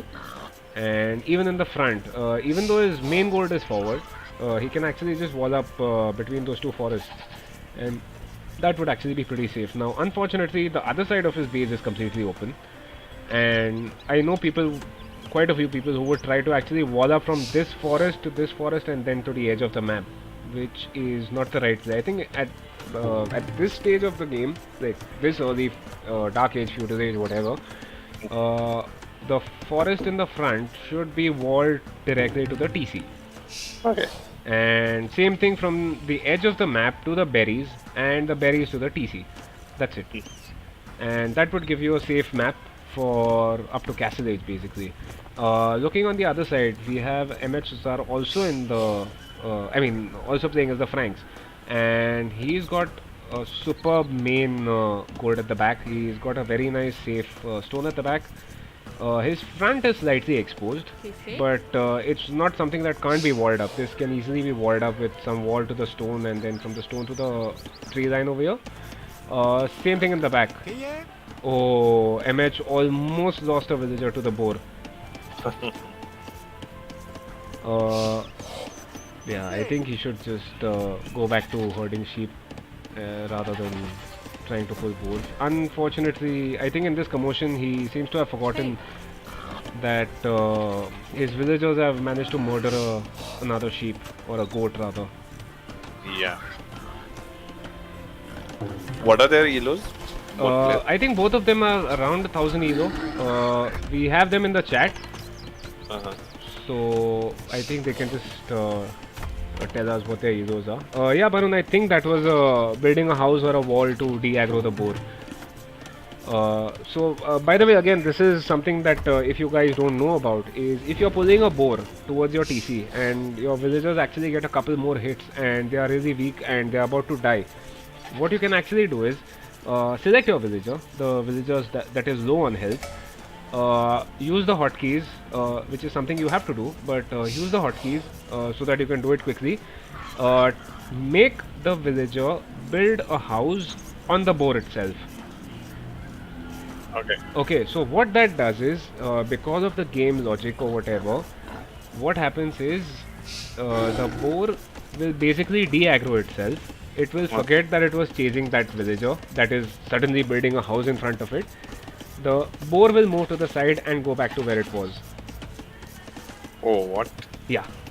That's some So weird. if you're ever about to lose a villager to a boar, you can always do that. Which is how you can see MH Sutar's villager over here. I think with 6 HP. And still busy slaughtering those goats. Ah, Barun.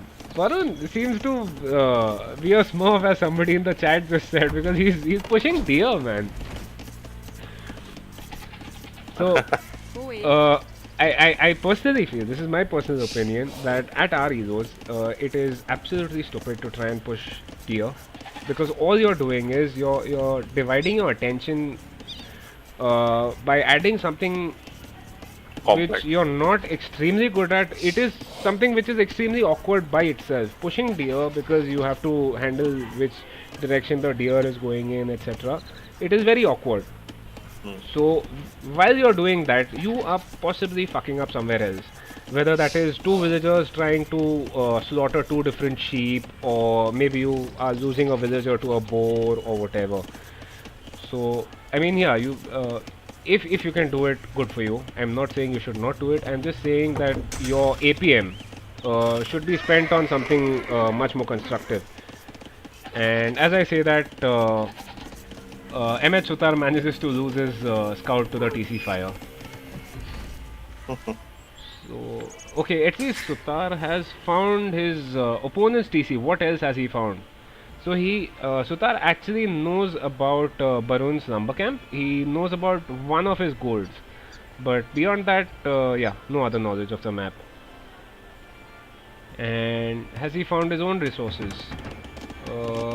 Yeah, so he seems to have. Fair enough, he knows about his extra golds, his extra stones, etc. So he can actually wall up if he wants to. However, seeing this is a Frank's mirror, I think we will be seeing scouts from both the players. Barun is actually one villager ahead, plus he has his scout still alive. Right. So, I mean, at this point, the advantage is towards Barun, although this is not that big a difference. And Sutar, I think immediately wants to drop the stable. Yeah, there we go. So, Sutar is dropping the stable. What about Barun? Barun is building some walls. I would have liked if this wall went to this wood line and this one to this one, because you're effectively using the same amount of wood. But and yeah, I mean, I talked about this, right? This the stable at the back, it does not make a lot of sense. Try and build a stable maybe here somewhere in front of your gold, rather than at the back.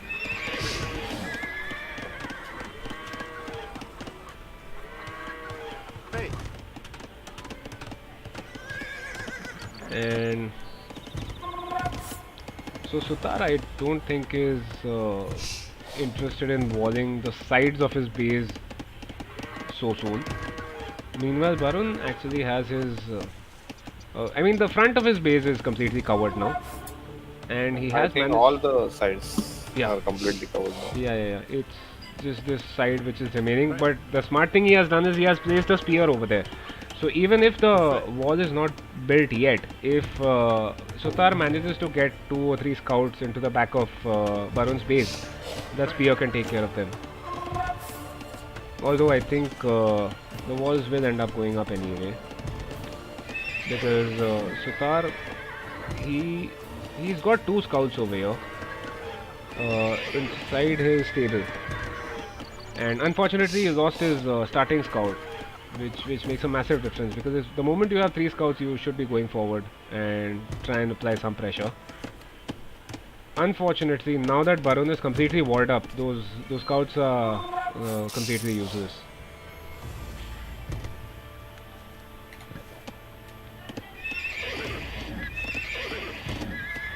And as I say that Sutar is completely housed. He's battery housed right now.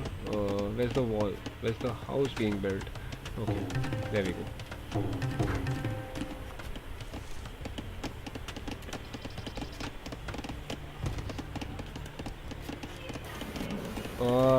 Okay, so yeah, exactly.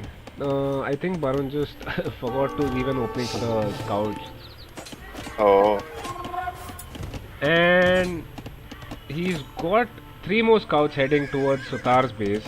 Sutar has not managed to wall. We tried to quick wall. Oh man, this is some next level stuff from Sutar. He tried to quick wall and save his villager. Unfortunately, it still died. But yeah. So why are these scouts just chilling here? oh, I think. Okay, this again. See, this is another small thing. If your base is completely walled, you don't need the spear inside your base, which Barun has in the back of his base.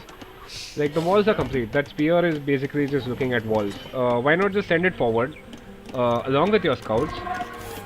So even if it's a scout fight, your single spear will make quite a big difference. As you can Right. see that Sutar is doing here.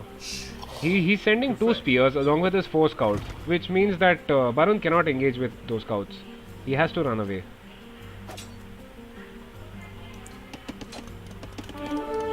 And Barun's scout is leaving. Okay, so he finally moves that.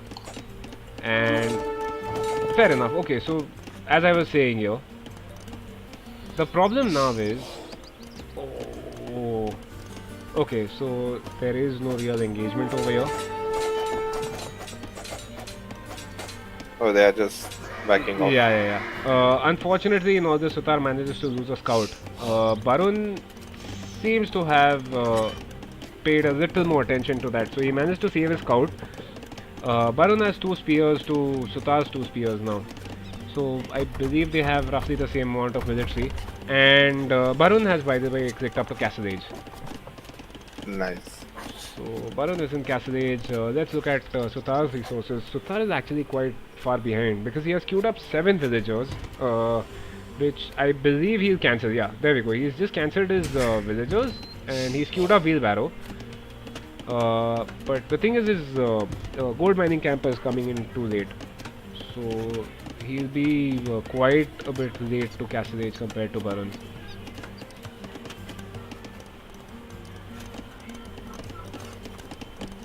But I mean, yeah, there's not much to talk about at this point. The scores are pretty similar, the will counts are pretty similar, but it's just that Barun will have a pretty big tech advantage the moment he gets to Castle Age.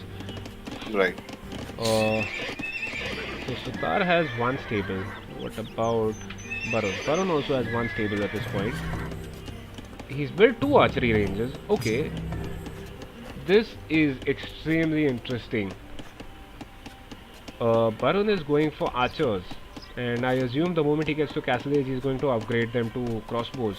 So, as a Franks player, going for archers seems pretty interesting. Like, I know both of these players, and they both know the meta.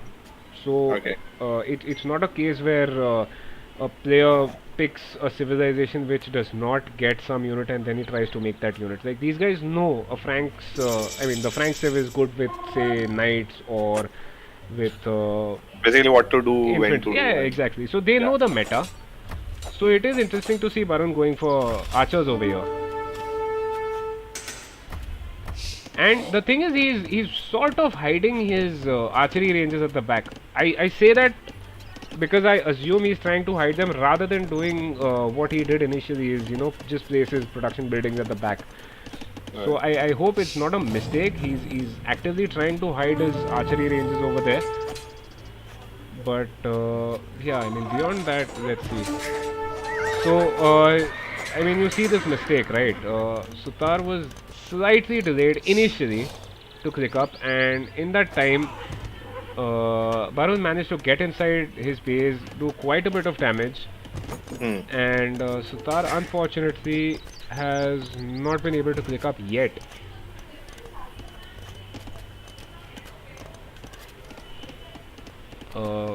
This is actually quite late. Okay, so Sutar does finally click up at 22.5 minutes.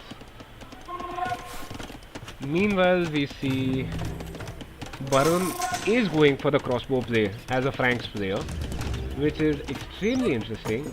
I think what he's planning to do here is go into crossbows, and because he's collecting stone, I think he's basically just trying to build a castle, get some throwing axemen out, which would counter the entirety of MH Sutar's infantry. So that's pikes or whatever. And after that, he can basically just get a few knights out and completely finish off Sutar. But I mean, those are lofty plans. Let's see what actually ends up happening. Okay, so Barun is building a forward university. I think he's trying to spread some of his knowledge to his opponent here. That was nice. Yeah. Yeah. So a forward university. It's pretty ambitious. Let's see what he plans to do with that. Is it just for the distraction or is some sort of? No, he's sending his villagers forward for some other purpose. It's just that maybe he does not have the resources for that building or whatever, maybe a castle. So in the meanwhile, rather than keeping your villagers idle, you just make them build a house or something else. Or in this case, a university.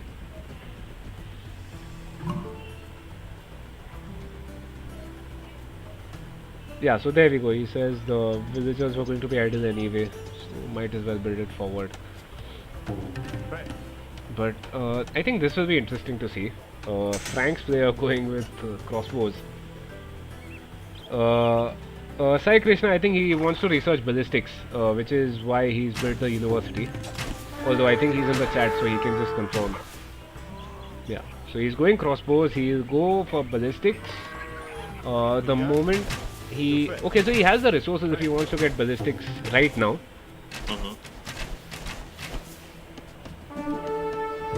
But yeah, so he's not researching that, and unfortunately Sutar has a few skirms out. Although they are unupgraded, so they're not very effective at this point. But yeah.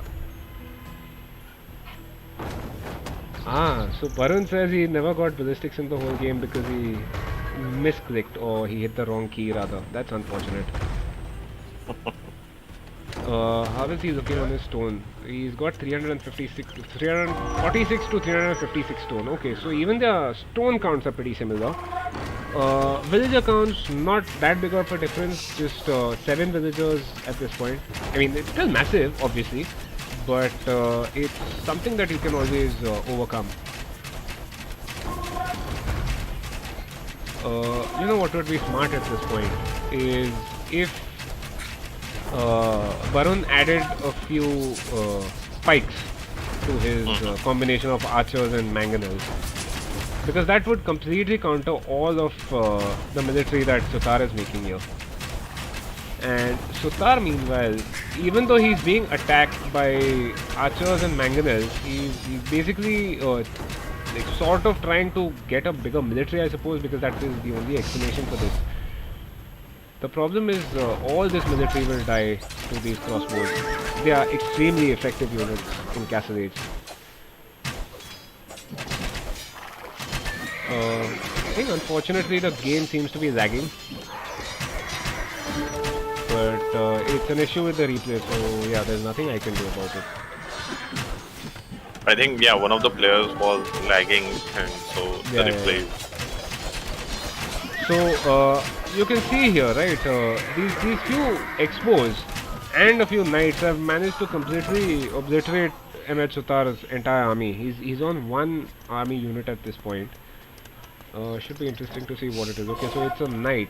Yeah, there it is. He's got 2 knights now, and Barun actually almost has the stone to build a forward castle.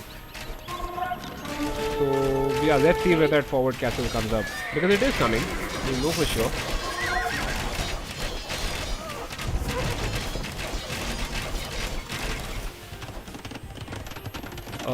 Sutar is actually doing a pretty smart thing over here. He's building a defensive castle inside his base, which is protecting his gold, it's protecting his farms, and a stone pile.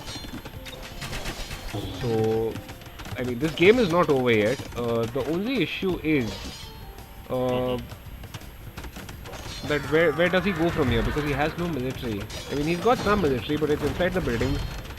And these knights will be countered by the knights plus crossbows composition that Baron has over here. Nice castle. I would have liked it if it was slightly more forward. But, I mean, yeah, apart from that, can't really fault him. Oh, and we see quick walls!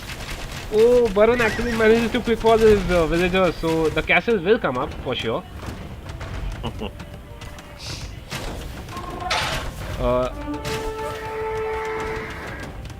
Damn.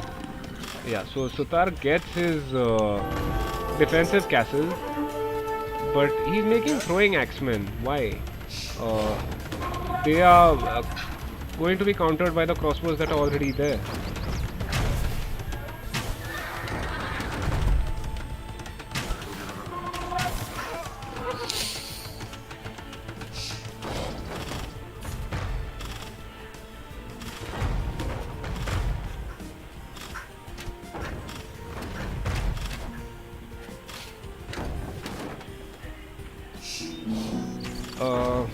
So yeah, I'm just busy for a second. Anyway, looking at the villager numbers, there's a difference of 12 right now.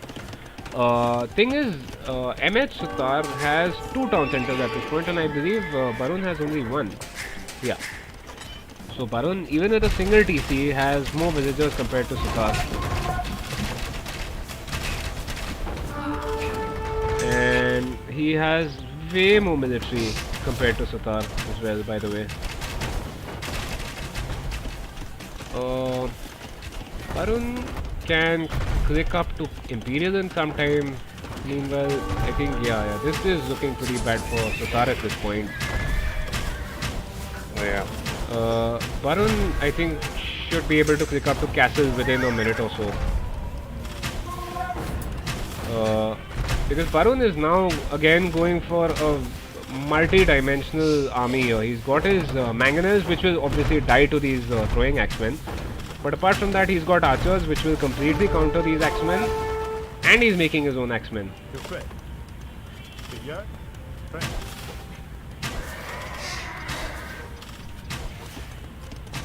Damn, those X-Men are... Yeah. What time are you at? 35-24. Okay, so I'll just stop. I'm at 35:42. Okay. Let me know once you're there. 35... 42. Yeah, 42. Okay, so let's go. 3, 2, 1, go.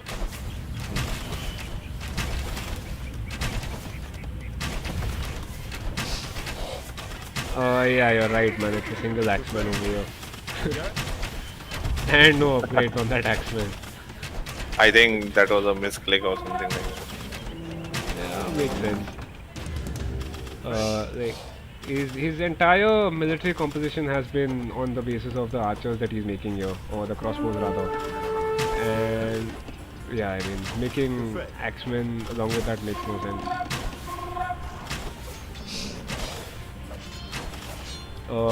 Meanwhile, he's been completely left to boom without any sort of challenge at his own base, which means that he has overchopped his base quite a bit.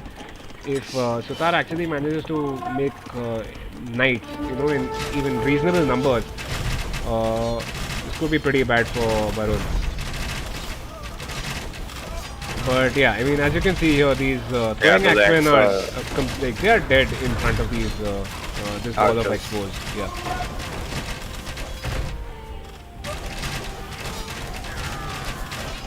And I mean, he's got this castle in the back, but it's saving some stone eco, some gold eco. Beyond that, yeah, it's basically just delaying the inevitable at this point.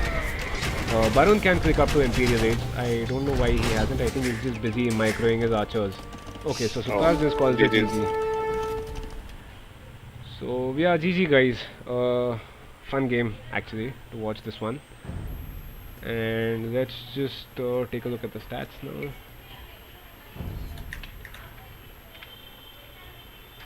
So yeah, Barun has a pretty kick-ass KD over here. It's almost a 4-to-1 ratio, and he's got a massive military. Yep.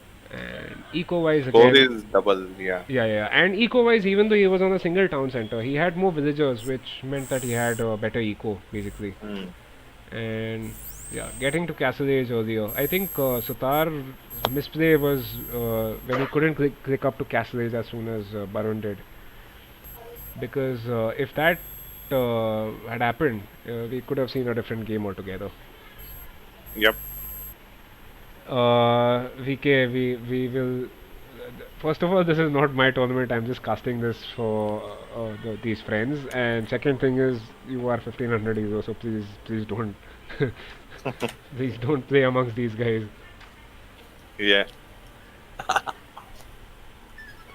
Have some mercy, I would say. Yeah. Have some mercy on these guys. Uh, these guys are where you were, I think, about 6-7 months ago. Please don't lie. I saw you reach 1500.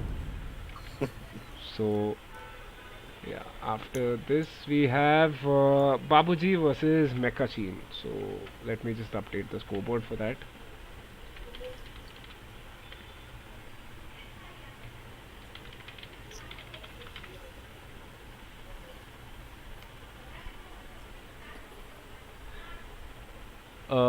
So yeah, as I said, what I'll do is I'll just take a small break of 2 or 3 minutes, and I'll be back.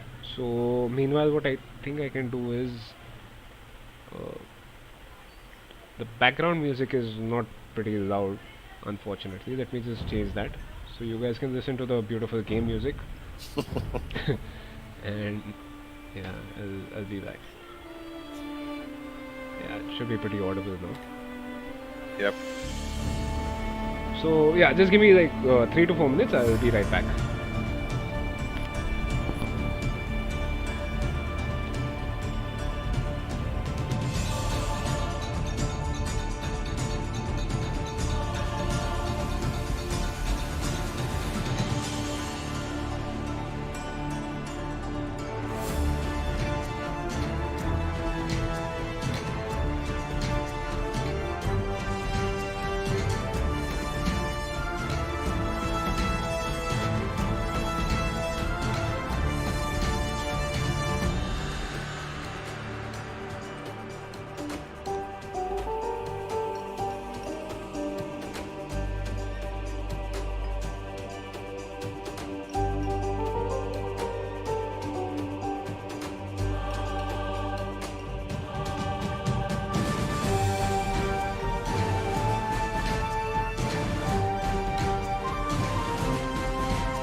Yeah. So What is the next game?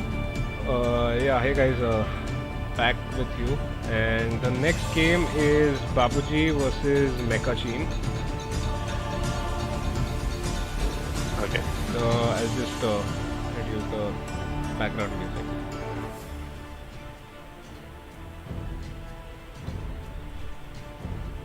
Game.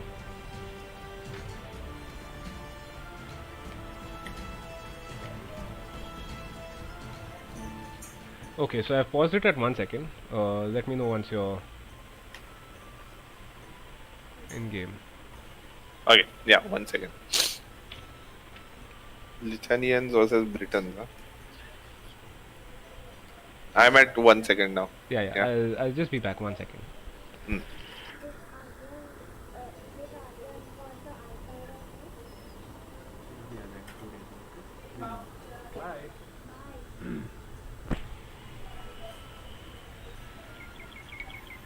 Yeah, sorry, I'm back. So we can start in 3, 2, 1. Let's go. So we have Babuji versus Mekachin, and it's Lithuanians versus a Britons matchup. So it's Babuji's favorite civ, Britons. He's usually like the player that I described, right? He'll get like 20 archers inside your base in 20 minutes. And Crazy. yeah, so he's playing as the Britons, and on the other side we have Mekachin playing as the Lithuanians, which is a pretty kick-ass civ actually. So it should be interesting to watch. I'll just go over the civs. First, what I'll do is I'll just talk about the maps here. So they're actually quite close. If you look at it, compared to most of the other games where players were like sort of close to the edge, Babuji is actually quite far away from the edge of the map. And unfortunately, he seems to have slaughtered 2 sheep under his TC. So that's a small mistake. Although he does have the right number of villagers for collecting sheep, since the Britons get a sheep herding bonus. So instead of 6 villagers, you need 5 on the sheep. And if we are looking at his base, he's got a nice gold at the back, although I wouldn't say that it's safe because apart from this wood line over here, there is nothing else to protect it. And his other gold is way far forward. It's actually on a hill, so yeah, I mean that's going to be difficult to secure. And where is his other gold? Okay, so his other gold is also next to a wood line and it's right in front of a hill. So Babuji has a pretty awful map over here. And again, no wood lines. He's got one wood line on the side, but that is extremely far from his base. So he only has one real safe wood line that he can use. Let's look at Mekachin's map now. So he's got a very safe wood line and gold in the back of his base. And his secondary gold is quite exposed, but like I say, you don't need that gold until you get to like late Castle Age. So that's fine. His berries are in front, and apart from that, there's not a lot actually protecting the front of his base. So Mekachin's base is not very good either. It's just that he has access to safe wood and gold. So even if you were to like to say that, you know, let's just wall to the TC, that would be pretty effective for now. So when it comes to Lithuanians, what is the So what is their specialty? Like? Lithuanians is basically a cavalry civ. They get some of the best paladins in the game. Okay. And they are a monk civilization, so they have this bonus for their civilization, where for each relic that they collect and put inside their monastery, their knights slash their cavaliers slash their paladins get +1 attack. So you have 4 relics inside your monastery, and you basically now have tanks. Right, I mean these are like you already get the +3 or the +4 attack upgrades. On top of that, you have these 4 relics giving you the extra attack. It is massive. Apart from that, Lithuanians get very good trash options. So trash is basically any unit which does not cost gold. So primarily that is skirmishers and pikemen. Their trash units actually move faster compared to every other trash unit in the game. So if you have Britain's pikemen, versus a Lithuanian Spikeman. The Lithuanian Spikeman will move faster. Same thing with the skirmishers. Right. So yeah, although I wouldn't say that Britons is a bad civ here, because Britons can be extremely effective, as we have seen quite a few times, where you go into, you go for a man-at-arms into an archer's play or directly into archers, which is what Babuji actually seems to be doing here with his 19 pop archer build. Meanwhile, Mekashin is going for a 19 pop scouts build, I assume. These guys are basically 1100, 1200 ELO players. So their Dark Age build orders are usually pretty clean. They know build orders properly and they can execute them. It's just a matter of seeing how they actually manage to engage their armies against each other.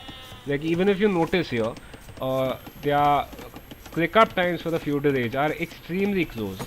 Like, you have one at 69%, the other is at 68%. And the villager counts are identical. Both of them, I believe, should have. Okay, so Babuji does not have the barracks up yet. Has he forgotten about it? Let me just check, because I don't see a barracks coming from him. He does have the wood if he wants to build one right now. Where is it going up? Yeah, so there we go. Babuji actually delayed his barracks quite a bit, so that seems like a misplay. But he should be able to get his archery range up quite soon now. And meanwhile, Mekashin, as I was saying, he's going for his scouts. Although I believe he's adding a spear. Yeah, so he's adding a spear with his scouts, and along with that, he's building a stable. He's got the food, so he should be able to get a few scouts out. Yeah, okay, so that was a mistake.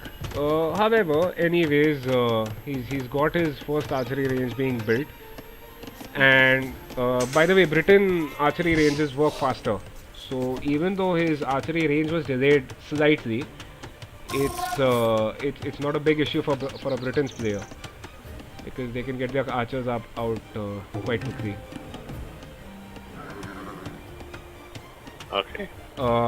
And yeah, so as I was saying, I've been saying this again and again, do not keep your military idle. You will see a Mekashin going forward with just 2 scouts, and we'll see how much damage they are able to do here. He's got a 3rd scout out, but even these 2 scouts should be able to do quite a bit of damage. Babuji having to run away with his scout.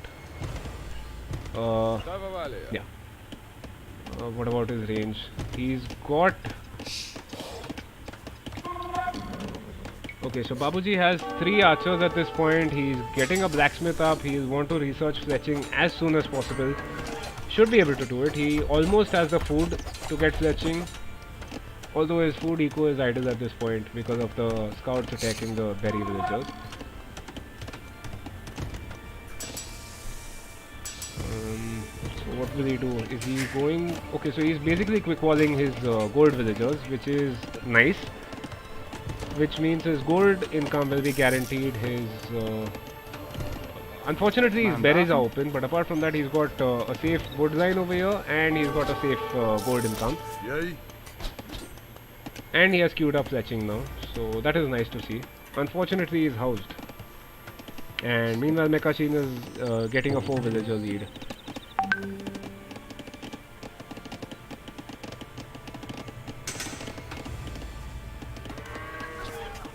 Damn, these players are damn aggressive. Like the walling is not even done. And yeah. So you this is how you should be playing. Like, any sort of aggression that you can offer your opponent early game makes a massive difference once you get into mid game or late game. Like, if you just notice here, because Babuji was pressured initially with those 2 or 3 scouts, he got housed multiple times. He's already 6 villagers behind. He's at 23 villagers compared to Mekashin's 29. And Mekashin, since he's making scouts, he will be able to get to Castle Age way before Babuji. And yeah, I mean, the game would basically snowball from there unless Babuji is able to offer any sort of aggression at Mekashin's base right now, not like 5 minutes later or 10 minutes later. unfortunately, because he isn't walled, he can't move his military forward. So he's basically having to use his military to defend his own base. Like, these scouts will die. Of course, these scouts will end up dying, or they won't do much damage because he has walled in his villagers as much as possible. Problem is this military that is idle inside his own base.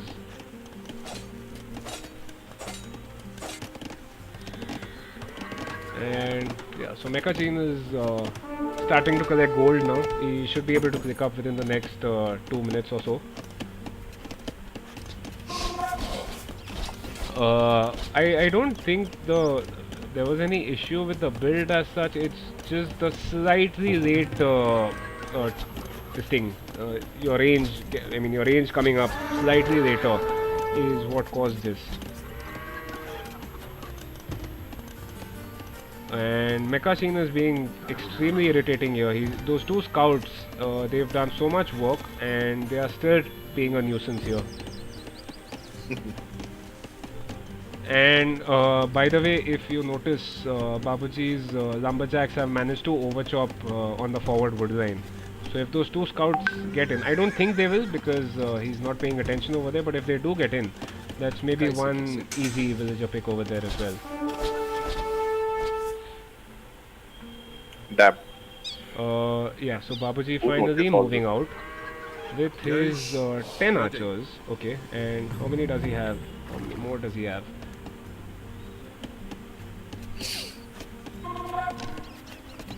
He's got 14 archers at this point from a single range. Fair enough. So he will kill maybe 1 or 2 villagers here. Let's see if he manages to or not. Oh, nice reaction from Mechachin. So not a single villager dying to those archers. So. And yeah, so Mechachin has already made the counter to those archers. The skirmishers are already out. No upgrade on them yet. And he has already clicked up to Castle Age. So this is a pretty clinical build from Mechachin here. He's getting to Castle Age, he's making a few skirms, and I think once he gets to Castle Age, he'll be able to produce knights constantly from 2 stables, and that should be pretty bad for Babuji.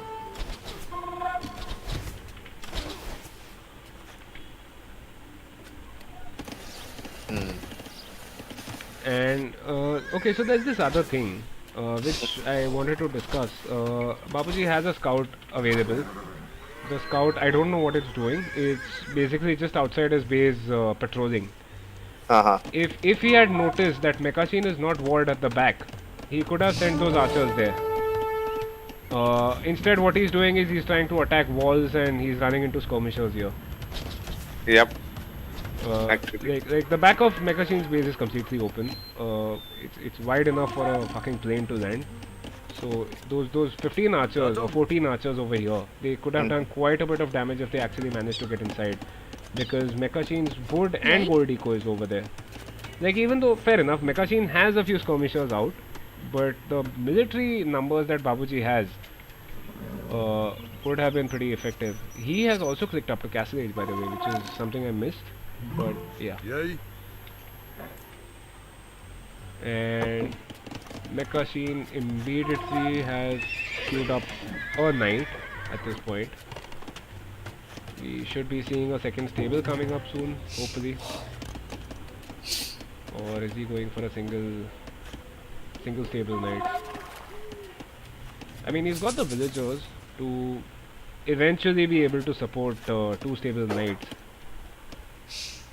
What are his upgrades like? Okay, so he's got the +1 upgrade on his knights. This again is another thing which if people are not aware of, if you're making knights, your first upgrades from the blacksmith should be armor upgrades. So currently Mechachin has just a single knight out, but he's got a +1 armor upgrade. The moment he gets +2, so he gets the second upgrade on his knights. Those knights are basically tanks in front of archers. Okay. So I mean, obviously a single knight won't be able to do much, but let's say you have 10 knights against this archer ball that Babuji has over here of 22. Those 22 archers will die to those 10 knights, basically. Okay, so there is some fighting going on right now. Yeah, yeah. It's at the back. Mekachin is just sending a bunch of skirms to raid, Hmm. and Babuji meanwhile is trying to build a second TC here. Why? What? Okay, so this is just some bad military control here. These crossbows were in the wrong place. They should have been over there, which means that Babuji loses a few villagers to the knights. But I mean, yeah, this town center will come up eventually. It's just that he's losing villagers while doing this, and he has fallen behind in villager numbers. So he's got 34 villagers to Mekachin's 45. If we just look at Mekachin's build, how many town centers? So Mekachin is on a single town center at this point. He's not planning to build another, even though he has the resources to build one more. I think he wants to go in for a single TC push over here. So a single TC push is basically where you do not create multiple town centers, because the moment you create multiple town centers, you now need the food to constantly produce villagers out of those, or else the town center is basically a waste of stone and wood, right? Right. So rather than building a second TC or a third TC, you spend the resources on building a bigger military, which is what Mekachin seems to be doing here. Like, as I said, he has the resource to get one more TC up, 275 wood and 100 stone, which is what he has. More than that, I mean. So he can do that, but he would rather build a bigger military. So he has built monastery and he is going for those relics. Yes, yes, yes. big- As a Lithuanian player, if you Yeah. do not go for relics, you are wasting a huge save advantage. Right. And so Babuji does have a university up. If he's in the chat, if he can answer me, did you actually get ballistics, or did you not? Sorry. No, I wanted to ask Babuji if he got the ballistics upgrade. I think he has ballistics at this point, but yeah, I mean, so Yeah. He has ballistic. Look at those archers. yeah, he has ballistics. The issue here is Babuji, even with the multiple TCs to Mekachin's single TC, is way behind on the villager numbers. Babuji's got 39 to Mekachin's 53. So, I mean, as I said earlier, this will end up being a snowballish game, where I think Babuji has too little on food. He's got 4 on food, which is very less. 5 now, or 3 rather. Because his farms are expiring, I don't think he did the horse collar upgrade. So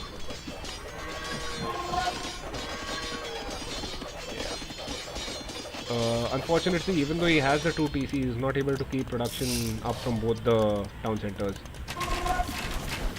And these archers, while they are a formidable bunch, the issue is that Mekachin has the skirms and the knights numbers to completely counter these archers.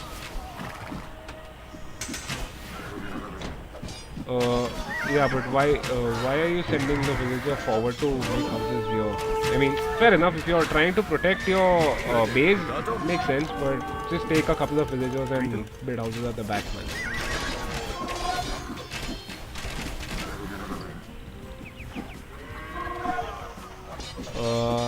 However, even though I say that, Mekachin hasn't actually got the second armor upgrade for his knights, so that is a misplay by him as well. It's not like he's playing perfectly and Babuji is the only one who's making mistakes here.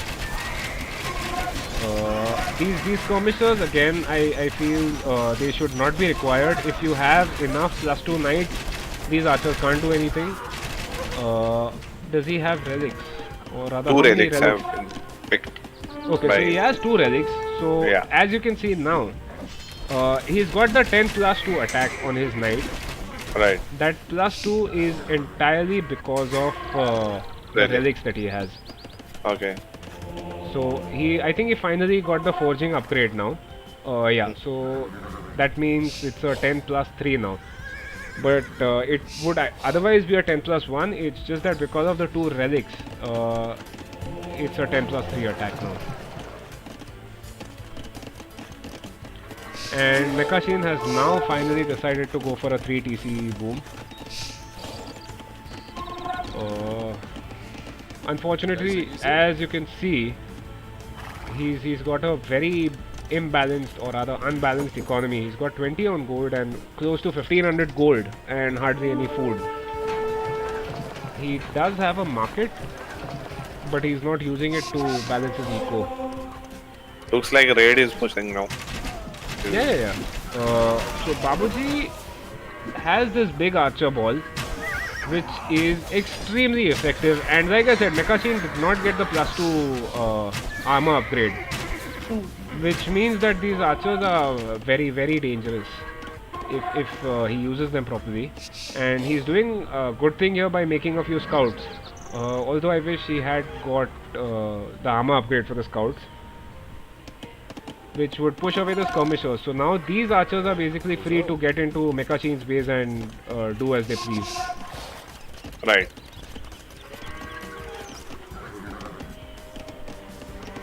And yeah. So I think it's the same for both. They both have very unbalanced economies. It's Babuji now who has close to 1500 gold. So I mean it's just something that happens at our levels of play where we forget to put, or rather we forget to reassign villagers from one resource to the other when we are getting attacked. So you suddenly see that you've got like 2000 gold and you don't have enough production buildings to make military, or you do not have the military numbers themselves. Okay, so Mekashin finally has the +2 armor upgrade. Let's just check how many knights he has. So he doesn't actually have a lot of knights, it's just 8 knights, which is not a big amount. And now these archers can easily take those knights. So Babuji actually coming in with a very nice push here. I guess if he had made some siege to take out these skirmishers rather than running away with the archers, because he does not have the scout numbers to, or rather the light cav numbers to completely finish off these skirmishers. Yeah.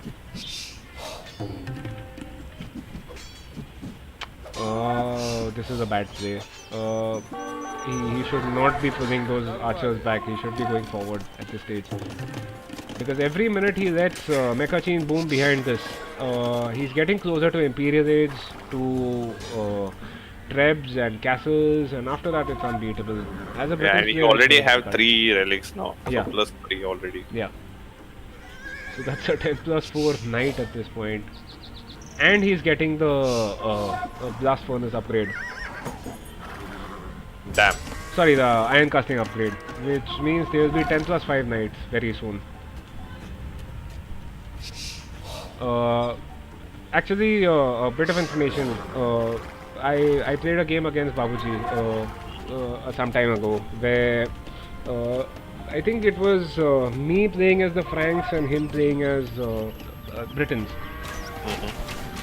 And the mistake he made there is the mistake he's making right now is he saw these skirmishers and he's just running back. Right. Rather than making, say, a mangonel or some scouts to push these skirmishers, he's just pulling back, and that is basically wasting his entire ball of army. Like, he's got 37 crossbows right now. 37 crossbows, Briton crossbows with the extra range are formidable, and they are basically being wasted under his own TC right now. And I'm pretty sure Mekashin is going to pick up to Imperial very soon. He's almost got the resources, and yeah, I think he's collecting the resource to click up as soon as possible.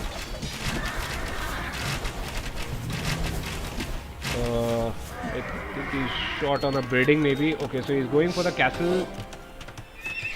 Multiple stables. He's got the monastery, so at this point all he needs is a university to click up to Imperial Age. Yeah. Damn.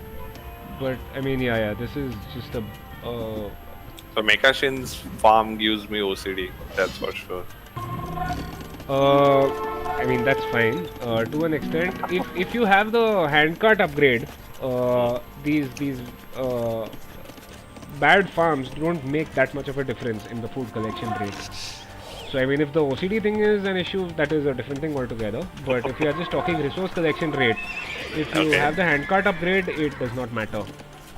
Oh, so you can place it bit far also. Yeah, absolutely. Okay. And like once you have a large military, your focus should be on controlling the military, because like if you see the ball of archers that Babuji has right in front of his town center, two mangonels can flatten all of those in 2 shots. So your focus should be on your military more than on your economy. So if you place some bad farms, that is not a big thing. That's fine, I mean. And yeah, so Mekashin is already 50% on the way to Imperial. These knights will soon be cavaliers. Let's see if he actually gets to the paladin upgrade. But yeah, so Mekashin doing the smart thing here. He's just pulling back his military. He needs to keep those knights alive. He should not be wasting them. No, this is bad play. Mekashin should not be wasting his knights here. He should just pull them back, put them back into your base. And this is a massive misplay by him. And Babuji should basically be completely aggressive at this point. I don't think the goal at this point should be even to get to Imperial. Even if your opponent is in Imperial, just make a big ball of archers, try and finish off this military. So Mekashin hits the Imperial. Yeah, so okay, but there's something that I hadn't noticed earlier is Mekashin has almost twice the villager numbers that Babuji has. It's 59 to 107. So yeah. He's getting the cavalry upgrade, but unfortunately Mekashin is losing his knights before they become cavaliers. So even though he has 4 knights being produced, it's just too less. He's got just 7 knights at this point. What about trebs? Is he making trebs? No trebs yet. He's got a bunch of ranges and stables to make skirmishers and cavaliers. Although I wonder why he's not making any form of siege. Couple of good placed mangonel shots can completely kill this entire army of Babuji. However, as I say that, Babuji actually has managed to click up to Imperial Age. He's at 30% right now. The issue is long term he does not have the eco to win this game. Back it. Yeah. Yeah.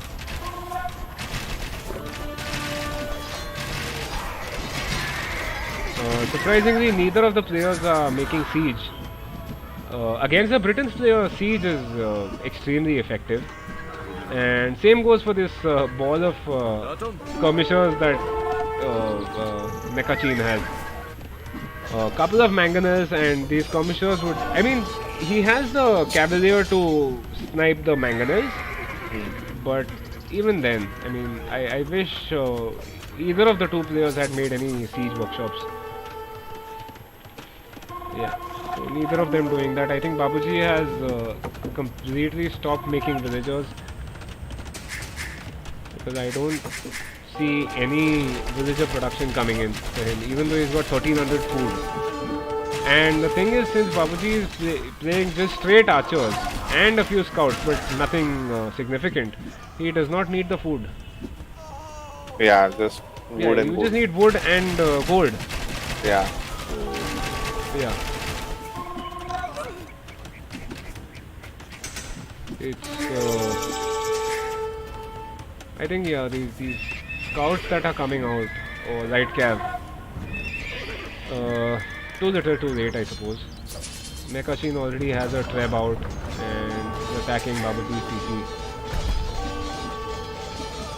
So yeah, this looks like the GG. I mean, the score difference is also pretty massive at this point. Babaji is not producing villagers. He's on 42 right now compared to Mekashin's 125. He'll soon be housed, surprisingly. So I think this is the first game where we've seen a player hitting the pop cap after 200.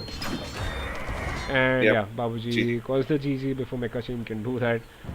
And yeah, GG guys. It was actually pretty close in early Castle Age. I think a few small mistakes from Babuji meant that his eco fell back too much. And I think after that, yeah, it was difficult to come back against the Lithuanians.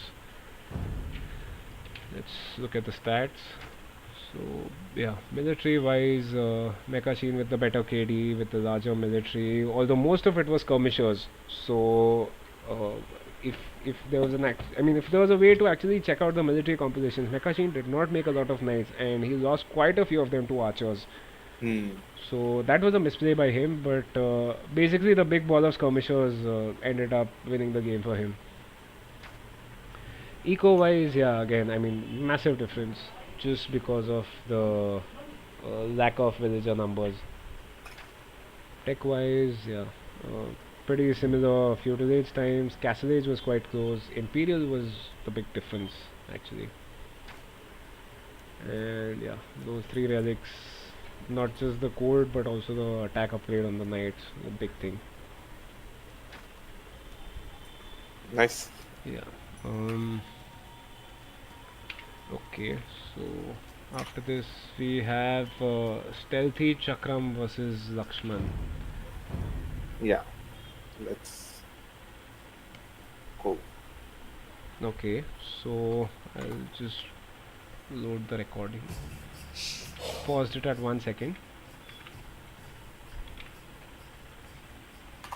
Yeah, 1 second.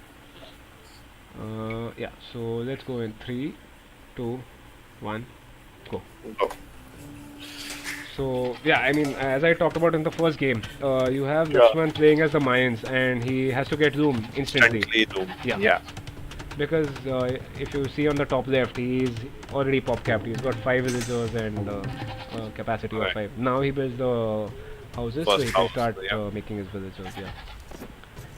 And okay, so talking about the civs, Lakshman, as we discussed, is playing as the Mayans, and on the other side we have Stealthy Chakram playing as the Lithuanians.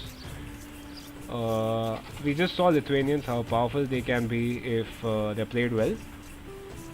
And it should be interesting to see in this game as well. I think both of them again quite similar in their heroes, although there might be a small difference. But looking at the maps, Stealthy Chakram has a pretty safe gold and stone at the back of his base. He's got his berries, which are also quite safe.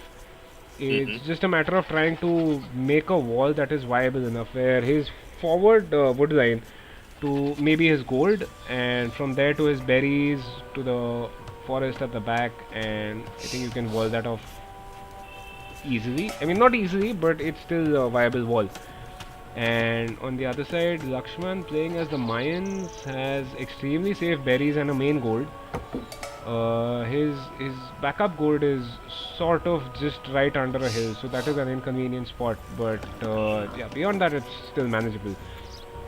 And the fact that he has 2 woodlines towards his front means that he can actually wall off the front of his base quite effectively. So yeah, should be interesting to see how the game goes. Give me 5 minutes, I will come back. Yeah, sure.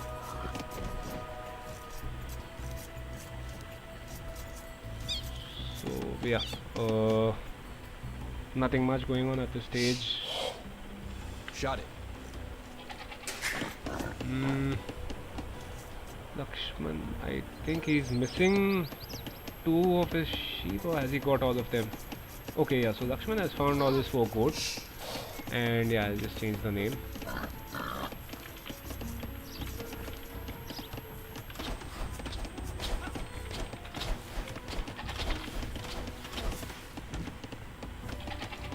So yeah, as you can see, Lakshman has just brought in his first boar.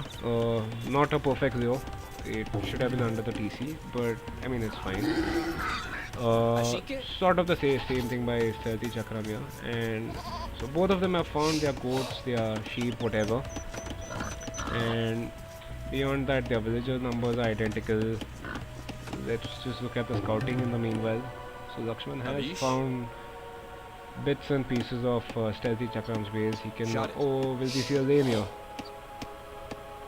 Lakshman could actually lame his boar. Let's see if he plans to do that.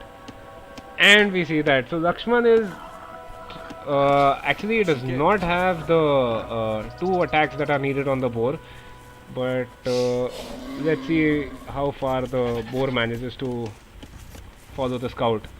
And yeah, Speaking. as you can see here, Lakshman was unsuccessful in pulling the boar,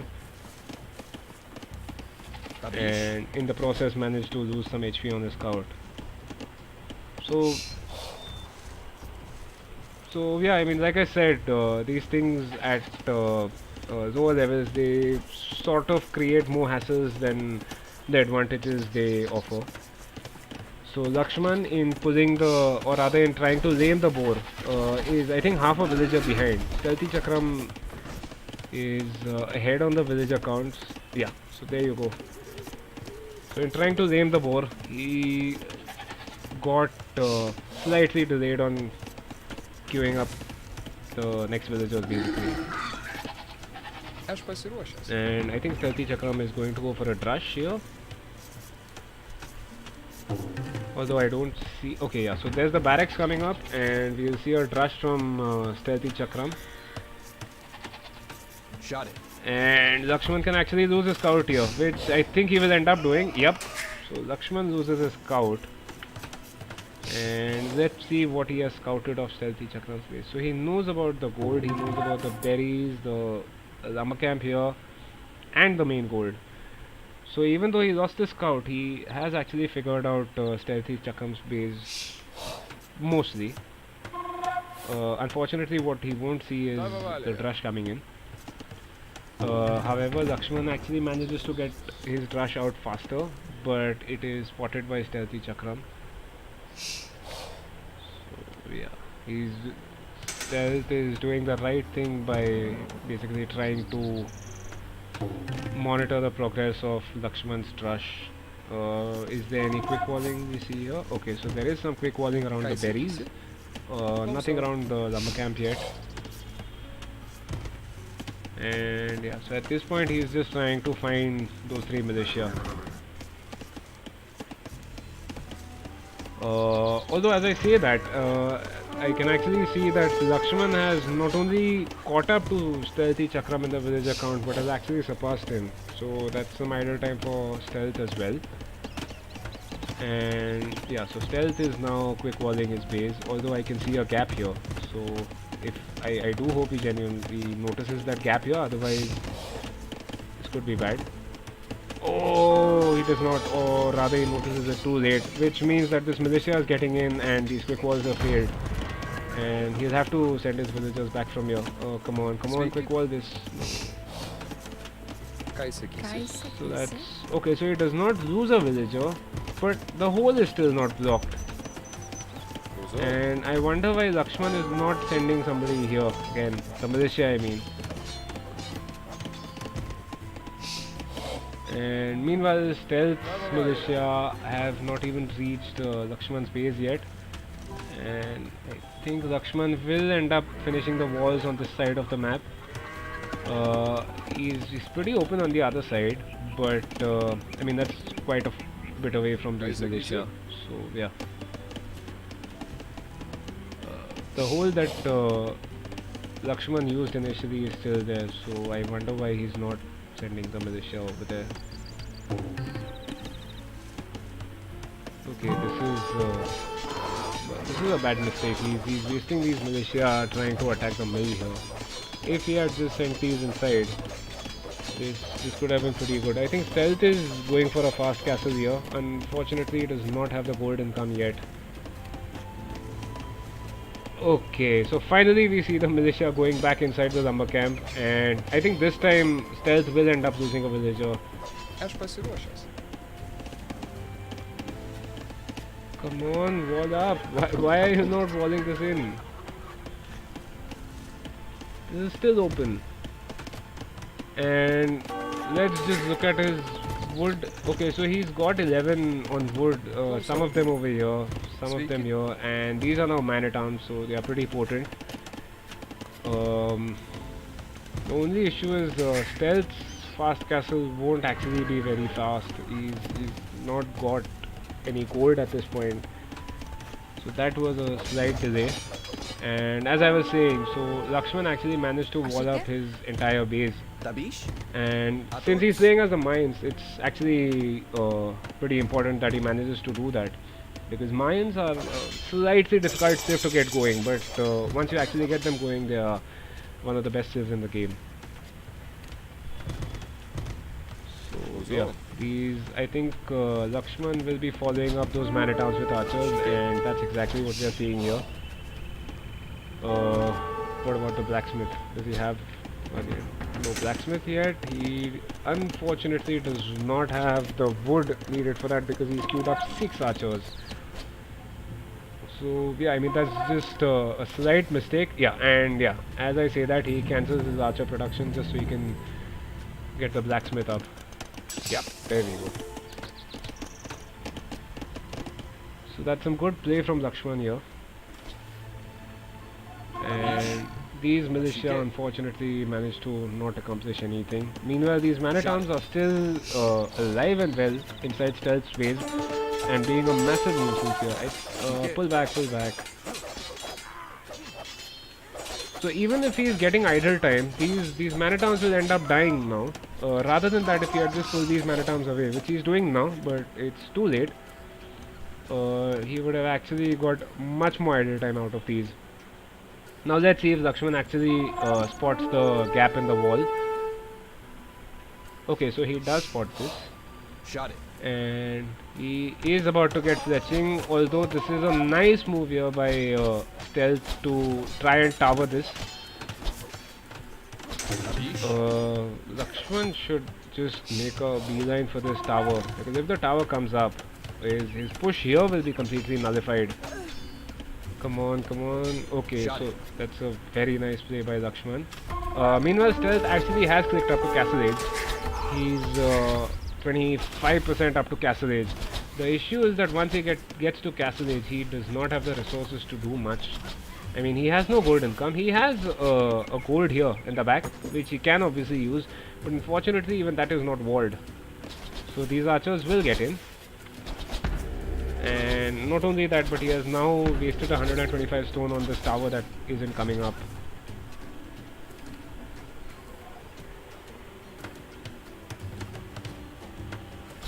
And yeah, so we see Lakshman now has 14 archers. This is pretty nice actually from Lakshman. What is Stealth doing now? I mean, he's playing as the Lithuanians. Yeah, so there we go. He's going for the skirms, and I assume at some point he'll have to make a stable to try and get the knights out. But I mean, yeah, the fact that these walls aren't going up is a big issue. Apart from that, Stealth does not have the stone to put another tower, so that means his gold income here is denied as well. And I mean, this looks pretty bad. If you're playing against a mine player, you should expect feudal aggression, because what you can see here now is that Stealth does not have gold. He does not have the stone to build a tower. His tower has been taken down by the archers, so this is looking pretty bad. Let's see what his scouting is like. Does he know of any other extra gold that he can maybe send his villagers out to and start mining it? Unfortunately, I don't think so. I mean, he scouted random areas of the map. It's just that he seems to have missed all the extra golds on the map. So yeah, I mean, even though stealth is in castle age compared to Lakshman still being in feudal age. There is nothing that stealth is able to do right now. He can still make the skirmishers, and he's making knights from one stable. The issue is, I mean, I think we'll be able to see that once the knights come out, but I don't think these knights have much of any upgrades. So these archers plus, if he makes a few spears, they can be quite effective. Hey man. What did I miss? So you missed a pretty interesting start of the game where Lakshman has basically gone for an archer's build. Do you want me to pause the game? No, it's okay. I am at no, I've just paused it, so you can just fast forward. I am at 22 minutes and 21 seconds. Oh, I'm at 22:35. Okay, so in that case, just pause the game. I will catch up with you. 22:35, right? Yeah. Okay, so I've paused at 22:35, and Okay. we can go in 3, 2, 1. Let's go. Yeah. So basically, what happened was Stealth tried to do a rush into Fast Castle, which is a Dark Age rush with militia, then walling up your base and going for a Fast Castle. Unfortunately, his rush was quite delayed, and beyond that, he basically, even though he got to Castle Age way earlier, like Lakshman is still in feudal age. The issue is that he's not able to do any sort of damage. And Lakshman's archers have done quite a lot of damage to Stealth over here. Okay. So Stealth basically had a completely idle gold eco for like 5 minutes or so. And even though he has the gold income now, the problem is Lakshman has already clicked up to Castle Age. He's at 30%, sorry, and he's got a massive ball of archers right outside his base as well. So if you just see the military numbers, that's 30 archers to 5 knights, basically. Alright. So what are their elos? This. Lakshman, I believe, is around 1200, and Stealthy Chakram, I am not very sure, but I do believe he's above 1000, so it could be around 1000, 1100. Okay. This is a bad wall from Stealth. He should have just walled to the edge of the map rather than wasting all the extra wood here. Oh yeah. At the corner. And okay, so this is what I was talking about earlier when I said a single TC push. Lakshman is going for 3 ranges now. He's got 2 ranges already up, and he's building a third one. He's adding a barracks which will be making pikes as soon as he gets to Castle Age. So that's 2 pikes and 3 range production, and my assumption is that he'll stay on a single TC for the entire game now, and it will be a very aggressive push from him. Like he's got 40 archers, or rather 36 archers, Yeah. and 3 or 4 or 5 whatever spearmen, yeah. And he's getting the crossbow and the Bodkin upgrade now. This is a massive military. And I think at this point all he should do is send a villager forward, build a siege workshop, and finish this game off. Yeah, so as we can see, there's the crossbow upgrade coming in for Lakshman. He's got the Bodkin already, and he's going for the armor upgrade as well, even though he doesn't need to at this point. Yeah, so he's sending villagers forward. This will be for a siege workshop, and this will be a full-on aggressive play from Lakshman now.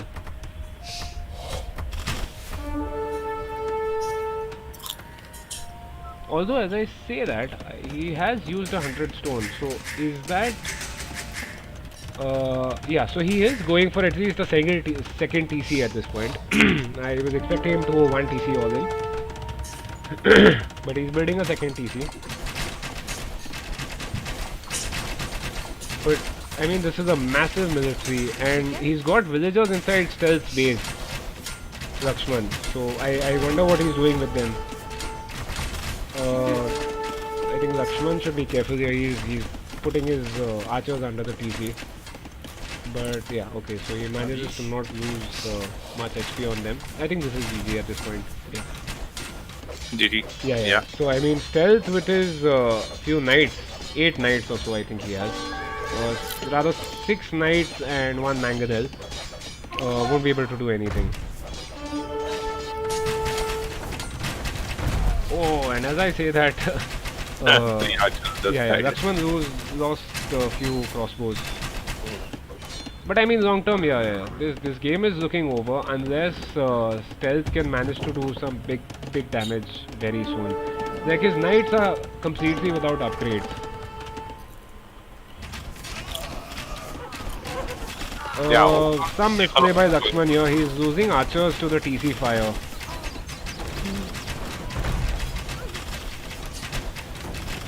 And he notices it too late.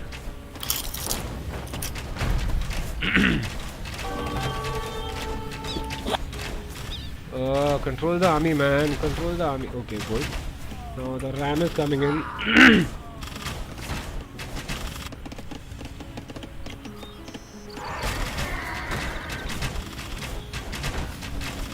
Okay, and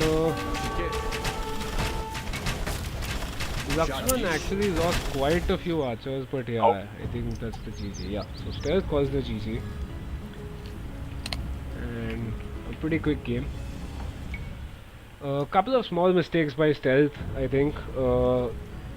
What basically Lakshman went for a man at arms into an archer's belt, where your man at arms are supposed to reach your opponent by about say 10 minutes and 45 seconds or so.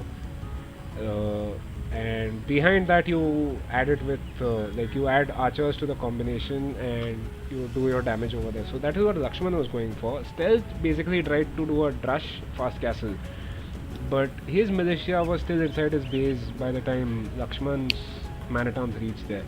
Like Stealth should have had his militia inside Lakshman's base by about 9.5, 10 minutes. Like this was too late, and I think after that he was too greedy. He got to Castle Age, but he had no military. So yeah, I mean there was nothing that he could do after that. Let's just take a look at the stats. So yeah, military numbers. Like if you check the KD, it's not. I mean it doesn't show the whole picture. Whereas if you look at the largest army, you can just see what actually happened during the game. Yeah, man. 9 for 49. Yeah. Damn.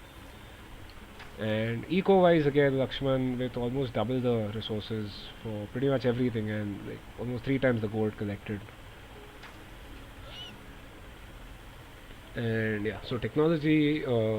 He got to Castle Age 6 minutes before, or rather, like 6.5 minutes before Lakshman, but he couldn't do anything with it because the moment he got to Castle Age, this is the part which you missed, by the way. So he got to Castle Age and he had like 12 archers or 15 archers inside his base. Feudal age archers, but he basically could not collect any gold, which meant that he could not make knights as soon as possible. And yeah, I think that was That was the in the game. downfall. Yeah, and same thing with the will count. So that's 36 to 60. Look at the timeline. It's just a massive difference.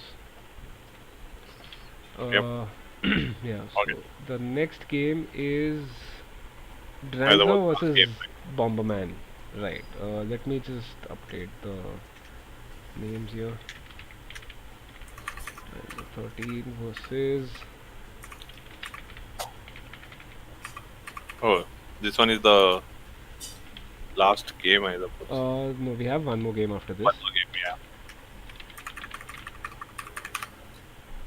Okay.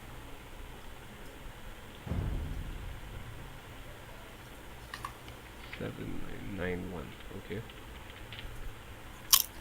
Unfortunately, this guy's nickname is so big that I think it is going to overrun the overlay that we have. Anyway, I've loaded the replay and paused it at 1 second. Yeah, same. So, Yep, as we can see here, this guy's nickname is going way beyond the overlay. Let me just change it to something smaller. Does that fix it? Still won't. I'll have to take out his team name.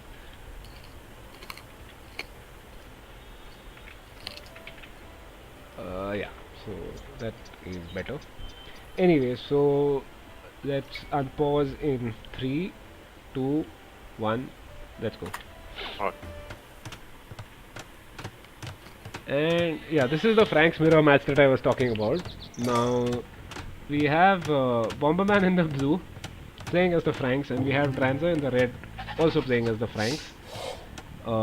If we are looking at the maps here, I mean, I'll talk about the civs once we get done with the maps here. So, if you're looking at the maps, Bomberman has an extremely safe gold. I mean, there is no way to get to that gold if you're Dranzer. Like two walls on either side of the gold. I mean, from the wood line to the edge of the map, and that gold is never getting harassed. His berries are extremely safe. He can basically wall to the stone here, to the gold in the front, and yeah, that's a nice map for Bomberman. The top side of his base is slightly open, but again, some walls over there, and that's a pretty nice map. Meanwhile, Dranzer also has a safe gold. Unfortunately, he does not have a safe backward line apart from the one that is, I mean, that is quite far. Right, the one on the left of his base, that is slightly far ahead, so all his wood lines are in the front. And his berries and his main gold are again pretty exposed. So yeah, let's see what happens. I don't know why Dranzer had his villager roaming around somewhere at the bottom of the map. I think what has happened here is Dranzer tried to either collect the sheep because he ran out of sheep under his TC. Yep. Sheep or goat rather. So his goats are chilling next to his berries and his gold. Meanwhile, his villagers are completely idle because he has no food income over there.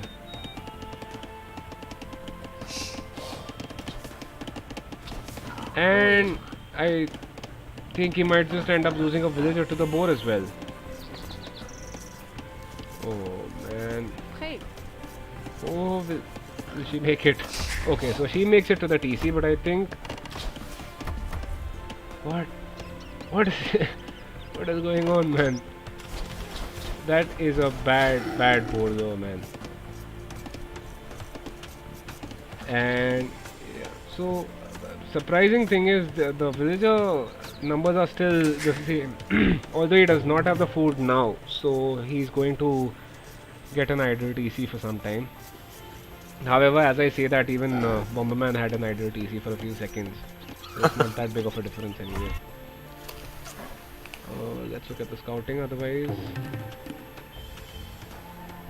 So Bomberman has, I think that's basically good scouting around his base. If he had found this woodline over here on the other side, next to his berries, he could have made some pretty nice walls over there. Unfortunately, his scout is running in the wrong direction. I think he's going to run into Dranzer's base now.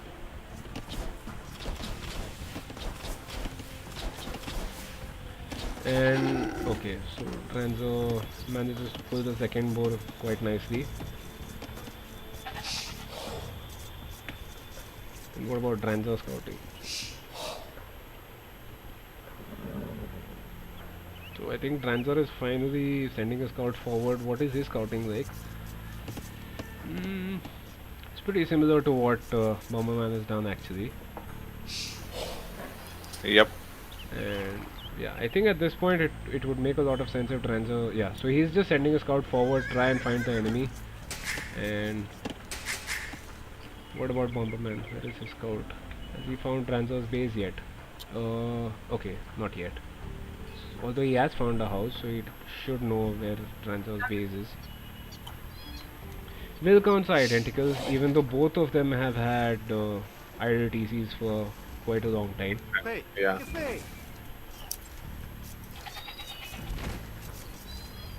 And Both of them are doing exactly the same thing. yeah, they're both playing as the Franks, right? So yeah, again going to see a mirror matchup with both of them, I think, going into scouts. So they are both going into 20 pop scouts, which is a very common build with Franks, where you get to feudal age at 20 population. So that's 19 villagers and 1 scout. And get to feudal age and immediately just make a bunch of scouts and start raiding your opponent. Bomberman making a bad lumber camp over here. I mean, that second lumber camp makes no sense. I think he should have spotted the wood line here. Yeah, he can see this wood line, so I wonder why he's building a second lumber camp here. Like one tower from Dranzo behind these forests will completely deny Bomberman's entire wood income. Yeah, both incomes, both wood lines. Yeah. So I mean, that's very distinct. It's a single point of failure basically. Any form of aggression on this single wood line completely removes all your lumberjacks. Both of them should be getting to feudal quite soon.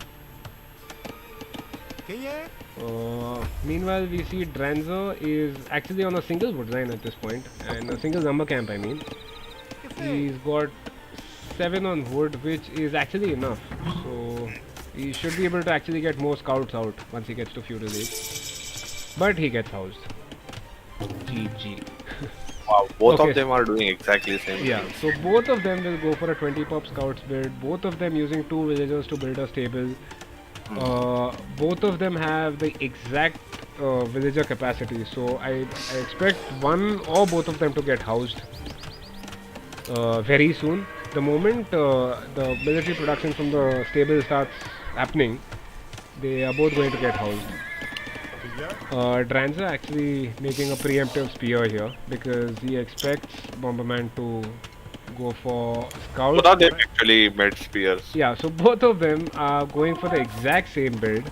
Yeah, exact same Yeah. units and exact same. build, Yeah, the only difference is Bomberman seems to have started some walling at this point, and Dranza is, Dranza does not have any plans to make walls. So, like, Dranza is a teammate of mine. He's a good friend of mine. So I can sort of describe his play. He will make walls, okay, and you will see some epic walls over here. And at the same time, those walls will be completely ineffective because they will be full of holes. So he'll spend Holes. yes. So just to describe this right now, like I can show it to you. If you check out Dranza's base, he has a barracks and he has a house. My expectation is that he'll build a wall from that house to maybe the gold. Okay, but he'll forget about the hole between the barracks and the house. Or if you look on the left of his TC, there is another hole there between the two houses. Yep.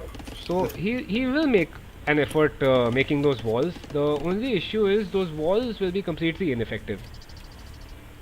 And yeah, so you can see here that Bomberman has sent his scouts forward. He might end up losing a couple of scouts to the TC fire. Okay, luckily he manages to save them.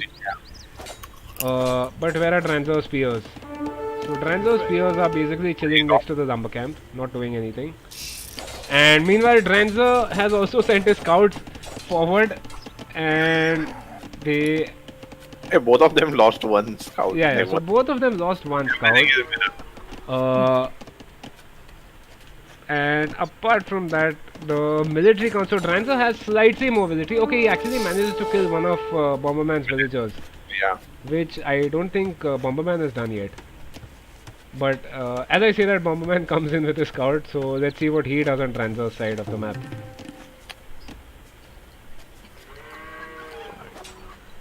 Okay, he's just running around and taking hits. Meanwhile, Dranzo is okay. So Dranzo loses another scout to the spears. Now he's just got his 3 scouts chilling there, and they'll die to those spears. Oh man, this is an absolute waste of scouts. Yep. So Dranzo loses his scouts to the spears. Now Bomberman has also lost most of his scouts, and these spears will drive away the rest. So who's getting to Castle Age first? Dranzo is at 570 food, 50 gold, no gold income. He's getting the second building up. So once he gets the food and gold, he should be good to go. What about Bomberman? Bomberman is actually worse on the food side. He's got less food than Dranzo. So I actually expect Dranzo to get to Castle Age first. Although I don't understand these walls from Bomberman. He should make them slightly further away from that the wall that he's making, so that he can take the stone inside his base and wall to the edge of the tree line rather than where he's doing right now, which is basically almost to the lumber camp. Yeah. Okay, so I was describing Dranza's walls to you, right? You can check them out now. The walls are ineffective, quite a few holes over there, and there's a massive gap at the bottom of his base. So, I mean, you might as well not make any walls, right? Wait, what are you protecting here? His wood line is completely exposed. He has overchopped his wood line and he built a stable, so that's a nice catch from him. But yeah.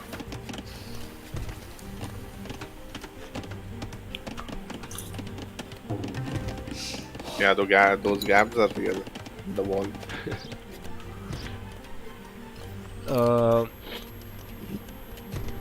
So Dranza is actually short on gold, unfortunately, or he could have clicked up like probably a minute ago. And meanwhile, Bomberman also short on gold. Does he have a blacksmith? Okay, so he has a blacksmith and the stable.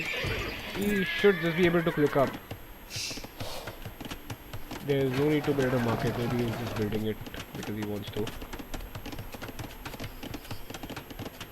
So Bomberman actually manages to click up to Castle Age before Dranza. Meanwhile, Dranza still short on the gold. And you see what these walls are doing for him. Like, his villagers are basically colliding into each other, which means that they are not able to collect gold properly. Like, if you actually see, it's basically 1, 2 and 3 sides of the gold pile that he's actually able to use. Yeah.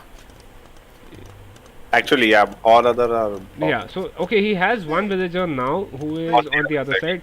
The problem is he has walled out his. So he has 7 on gold, right? One of those villagers, you see what path he's having to take. Yeah, he has to. Poor guy. Yeah, look at him carrying all that, and as he's coming in, the villagers also falling him out. Man, what are these walls? Dranza, dude, if you're watching this stream, what the hell, man? Oh, sadly, he's again coming back, and he's going to get walled. Okay. So that villager is walled out now. He cannot. Yeah. So even if he collects the gold, he's not getting in. Actually, no. See, here is the 500 IQ play from Dranza. He keeps walls inside. He keeps holes inside his walls. So even though he cannot come in using his normal route, there are holes in quite a few places in his wall. So he can just get in from there. He just showed us the hole, that villager. Yeah, but I don't think he's going to fix that. He's building an outpost. Why is he building an outpost? And even that, I mean, that too is so close to his base. I mean, unless he was expecting some form of a castle drop or whatever, that outpost makes no sense. And unfortunately, this now means that he cannot drop a third TC even if he wants to, because he's 5 short on gold, 5 short on stone. That thing immediately got. Yeah, so that outpost is going down within a minute or so. I mean, Dranza has got knights queued up. So let's just see what upgrades they have. So I'll just turn off the fog of war. And there you go. That knight just walked in. Yeah, exactly. So it wouldn't be a Dranza wall if it did not have holes in it. So that's basically easy access for the opponent's military to get in and out of. And now this gate is being kept open. Okay, so he manages to close that. Now here's the thing. Again, another small tip. You can see that Dranza has made a town center on his wood line, right? Right. Now he has a forward wood line which he is not using right now, where he has built the outpost. Yeah.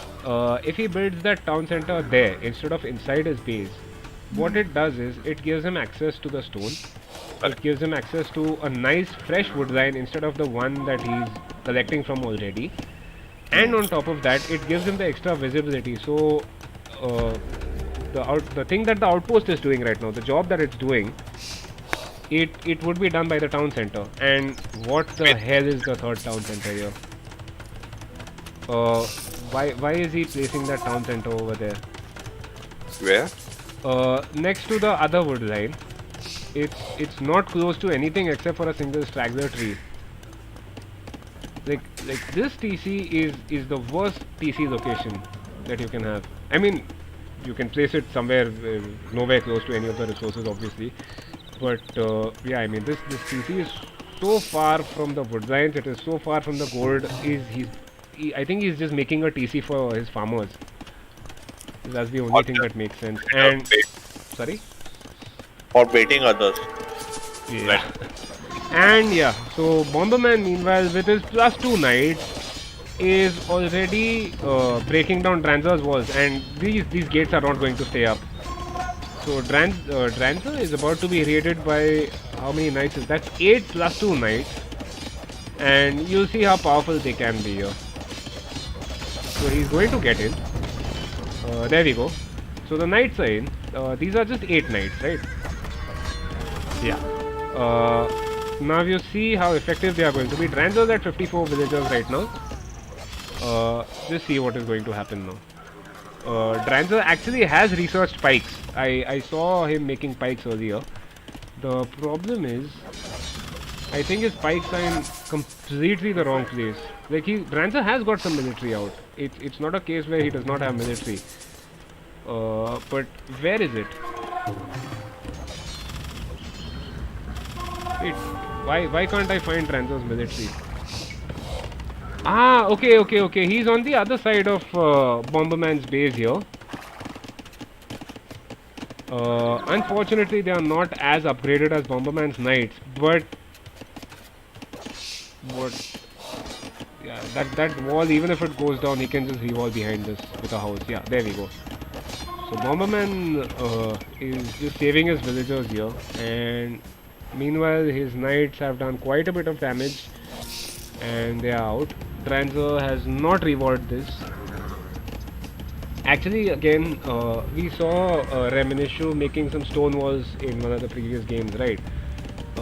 This is actually a prime location where if Dranzer wanted to, he could have just stonewalled the back of his base, where the knights got in from, which would make his base pretty unraidable. From that side at least, I mean. And okay, Dranzer is on 4 TCs. He's going for an almighty boom here. Unfortunately, he has lost most of his army. He's got 7 knights inside his own base. Unfortunately, they aren't fully upgraded either. But if you just check out the military numbers, that's 34 military units for Bomberman to Dranzer's 9. And because Dranzer has 4 TCs, he will not be able to get constant production of knights from both of his stables. Like, most of his food will be spent in making the villagers rather than making the knights. I would love to be proven wrong, but as you can see here, this is exactly what's happening. So Bomberman again coming in with a raid. This time Dranzer has some military, but he's not making pikes now. I mean, he shouldn't make pikes. Fair enough. If he can get a large ball of knights going, that is not bad. But yeah, I mean, it's just some small mistakes by Dranzer here, which means that Bomberman is actually doing a very good job of pushing Dranzer. Yep. And thing is, Dranzer is going for a 4 TC boom, which I don't think it makes sense. Like, Dranzer has 79 villagers to Bomberman 77, and Bomberman, I believe, is at 2 TCs. Yeah, so Bomberman at 2 town centers has got pretty much the same number of villagers that Dranzer has, but he's got 10 times the military right now. Bomberman had 40 military to Dranzer's 4. So that is the difference, like as visible as can be. That adding the extra TCs, I mean, it looks good in the sense that you can get a very big boom going very quickly, but if the opponent is like going heavy on aggression, your boom is not going to do anything for you. And yeah, so as I was saying, this TC is going down. Yep. I think, yeah. Unless he brings back all his army to defend his What base. army? Dranzer does not have any army. Dranzer has 4 knights. The TC goes down. A shitload of villagers will die now. Yeah, I think it's done. But he has a lot of people on gold right now. Yeah, it's a very unbalanced eco. Okay, so Bomberman has dropped a castle. I don't agree with that location of Bomberman's castle outside his base. I think at this point he should be dropping a forward castle right next to where his pikes are standing. You see that between the gold, stone, the outpost, drop a castle here. That denies all of his extra gold and stone on the front of his base. On top of that, it will kill any aggression from the front of Dranzer's base. This is a bad castle, I feel. Like, he's not being harassed right now, so there is no need to drop a defensive castle next to a wood line, which is inconsequential in the grand scheme of things. Like, he's got On the front foot right now. He should be doing it. yeah. I mean, he's going for the Imperial Age upgrade. He's already at 14-15%, but he should be completely aggressive right now. Just drop a castle on Dranzer's face and force him to call the GG, basically.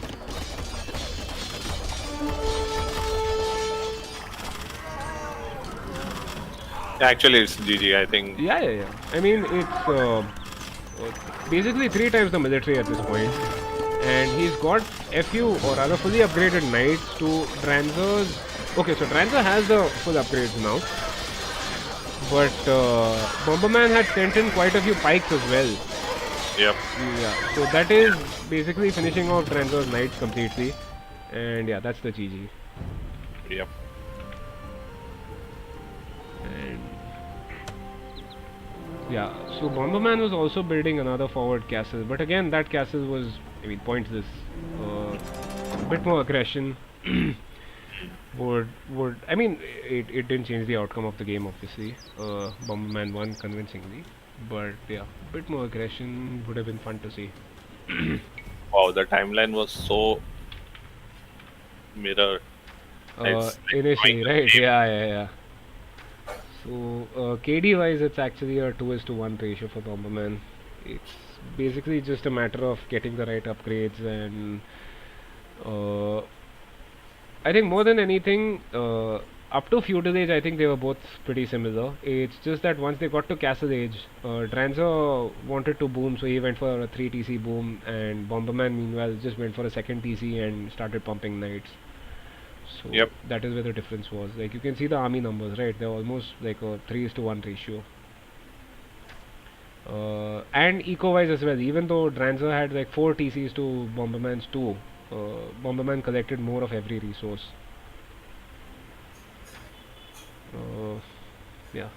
So the uptimes are pretty similar for both. It's just that Bomberman was actually on his way to Imperial as well, and Dranzer was nowhere close to that. Society numbers, yeah. So a 2 TC push still produced more villagers compared to the 4 TC boom that Dranzer tried. Anyways, GG, I think we are on to the last game of the round of 16.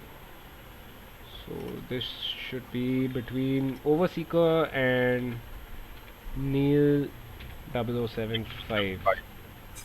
Damn, Aztec versus Mayans, huh? American. One War. second. Me.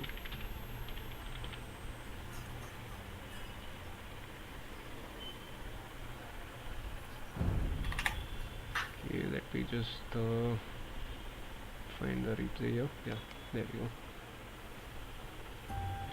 Okay, What? so I have paused at 1 second, Yeah, I'm at 1 second. and We can go live in 3, 2, 1. Let's go. Okay. Look at their position. They are so close to each other. What the hell? Oh, yeah. I mean, it happens quite a few times. Because of the map generation, sometimes you end up with two players on the same side of the map, which is what we are seeing here. Hmm. So, I actually don't know about the ESO of either of the players, so I don't know how they are going to play. But I mean, if you look at the saves, they are both pretty similar saves. Um, there are some important distinctions between the both of them, which makes each save good at a certain point in the game. So, if we see here, we have Overseeker in the red playing as the Aztecs, and on the other side we have Neil 0075 playing as the Mayans. So the villager counts, of course, they'll be the same, even though the Mayan player gets one more villager because, as I said, he's going to be housed instantly, so he has to go for zoom. So the first thing is that a Mayan player will have zoom instantly.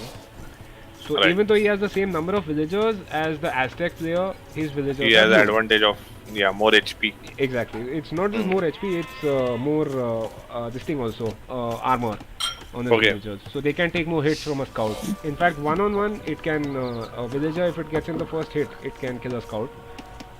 Oh. Yeah. So the thing with the Aztec player is that in the latest patch, their carry capacity was reduced because earlier, an Aztec player, Jay? even in the Dark Age, could actually collect food faster, could collect wood faster, and the thing is, it was a massive bonus. So Okay. in the latest patch, the developers actually reduced the collection amount by +3 instead of +5. But it Okay. still means that an Aztec player can actually collect But more me. resource, or an Aztec villager can collect more resource before it has to deposit it. So if you highlight an Aztec villager, you will see that it will collect more wood or more gold before it has to go to the lumber camp to deposit it. Alright. Okay, which means that it is actually giving you a faster collection rate. Okay, because the villager is spending less time going to and coming back from the place where it has to deposit the resource. Okay, apart from that, they both get extremely good archers, they get extremely good infantry. They both don't have access to cavalry, so we won't see any knights in this game, knights or scouts or whatever. Apart from that, the Mayan player takes a while to get going, but a Mayan eco is much better compared to the Aztecs. So if it goes to late game, a Mayan player will always have the advantage. Okay. And another thing is that when you look at their unique units, the Mayan unique unit is actually very good. It's a plumed archer. So not only, I mean, even regular archers are very good compared to infantry. Like if you have infantry, archers can completely shred that infantry. The thing is, the plumed archer gets a bonus against infantry. Oh. So that means that if you can get, sorry, So yeah. like if you can drop a castle or two, it can make a massive difference, because the Aztecs, their primary military is either archers or infantry, right? It's either archers, which is crossbows and arbalists, or it is this thing, eagle warriors. So plumed archers are very good against eagle archers. Not only that, there's this other thing Tabish? where just a second, yeah, so there's this other thing where the Mayan player the Mayan player gets an upgrade called Eldorado Eagles, which makes their Eagle Warriors the best in the game. But that is only in Imperial Age, so it's not something that we will see anytime soon. And yeah, so as MH Sutar says, plumed archers are basically the most mobile archers in the game. They are an incredible unit. Very Yeah. high. You know. Yeah, I mean it's a matter where like you have to get the castles up and start producing them, but once you have them, they are extremely effective units. So yeah, anyway, enough of the Civ discussion. Let's just look at the maps for both the players. So Overseeker has two nice wood lines in the back of his base. But like you noticed, since the fact, I mean, due to the fact that they are both so close to each other, I think both of them have scouted each other's enemies.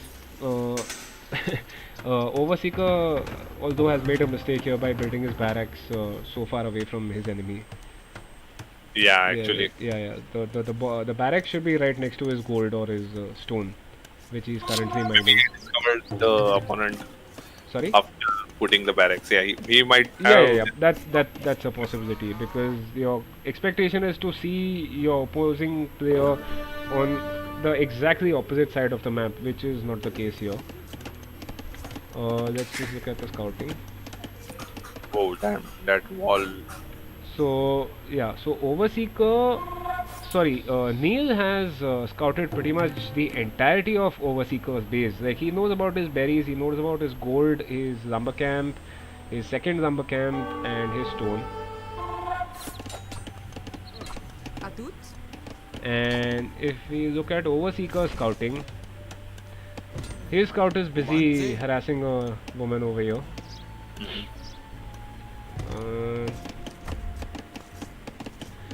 Okay, however, I think Overseeker is... Where is Overseeker's militia? Oh, okay, so unfortunately, Overseeker's militia, because his barracks is so far away, they Had to- spawned on the opposite side of the map, and I think they ran into a bear or something. So you can see one of the militia is already weakened. Yeah, actually. Yeah, but like the good thing here is that this effectively means that Neil won't be able to wall up his base. Yep. Like these militia, three militia getting in, will deny those walls, and Also upgraded already. yeah. So Man. they've become man-at-arms. So same thing for Neil, by the way. So Neil also has 3 man-at-arms. The thing is, Neil has already lost a villager to the man-at-arms. And he's not been able to wall up. The other side of his base is also completely open, and I think we are going to see Overseeker with some archery ranges. Yeah, so Overseeker is going for his first archery range. Now this is overkill. He's using 4 villagers to build the archery range, and that's like way too many. Or? Although it will mean that he's going to get his ranges up very quickly, and let's see if he can, if he drops a second range instantly. I think he should.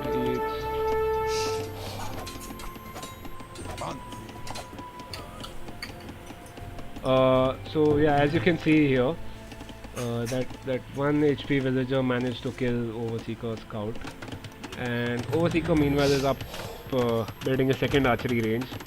He's already got archer production going from the first one. And yeah, so you can see here that early aggression from Overseeker, even though his militia spawned on the wrong side of the base, his man-at-arms, by the time they are reaching Overseeker's base, Overseeker already has some archers out. So these man-at-arms will die to those archers instantly. Yeah. The walling was quick and it was. Yeah, nice. he used quite a few villagers to wall up. I mean, it's a Yeah. smart move. Yeah, because their base is so close to each other. Yeah. Makes sense. Okay, so again, Overseeker has a small hole inside the back of his base. Next to his barracks, there is a house. Between the house and the woodline, there is a hole. Oh, So, yeah, I mean, I don't think Neil is going to find it, but it's just something worth if he pointing just out. right clicks in the base, then. Yeah, they do that, obviously. Yeah. But let's see if he actually does that or not. Okay, so yeah, there we go. Neil actually manages to find the hole by right-clicking inside Overseeker's base. Yep. Let's see how much damage can be caused there. I think one mistake that Overseeker has made here is he spent so much wood on the walling that he did not have enough wood to make a blacksmith. So even though he has archers out, they don't have fletching yet, which is extremely important if you're going for archers. Shot it. Oh, he lost one of. Yeah, so he lost one man at arms. I think this is a mistake. He should not send those archers back. Just send them forward. Two man at arms won't do anything.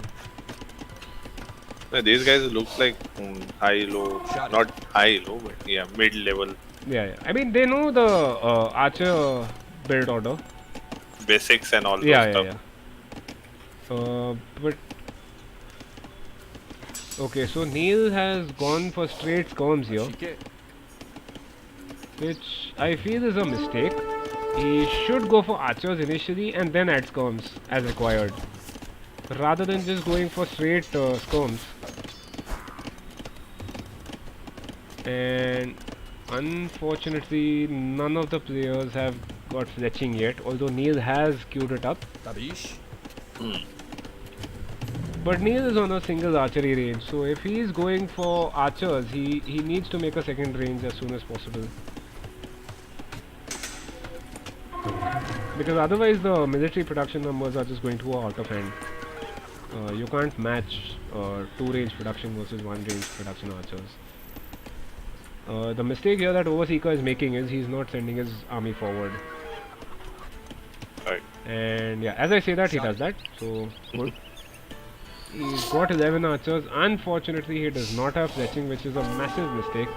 It should not be happening. He needs to get fletching as soon as possible. Oh, there was pikemen. No, not the pikemen, the Skirmishers. skirmishers. Yeah, Yep. yeah. No. So Overseeker is already housed. He now decides to revolve the back of his base. And he queues up fletching now. He's adding Eagle Warriors and Skirmishers and infantry upgrades. I think this is way too much investment into feudal. He does not need to make the Skirmishers. He does not need to get the infantry upgrades or the Skirmishers. Just get 15 archers, raid the shit out of your opponent's base. Meanwhile, in the back of your own base, boom enough that you can get to Castle Age, upgrade to crossbows and go from there. Like, Overseeker has spent so much food getting these upgrades, and he's actually adding more Eagle Scouts to his army, which is not required. So, all you're doing here is you're delaying your own castle time. Like, if you see, Neil is actually closer to Castle Age compared to Overseeker. So, Right. Neil is at 750 food and 250 gold. So, he's about to click up any second now. Assuming he actually remembers to do that. Come on. I think this is just some... yeah, so he's busy microing his army against this. But he should have clicked up to castle about a minute ago.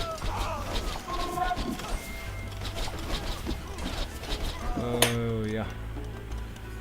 And now he Now clicks he up. should attack. Now, yeah, Overseeker should attack. Yeah, Overseeker should attack. He should click up to castle as soon as he has the 200 gold.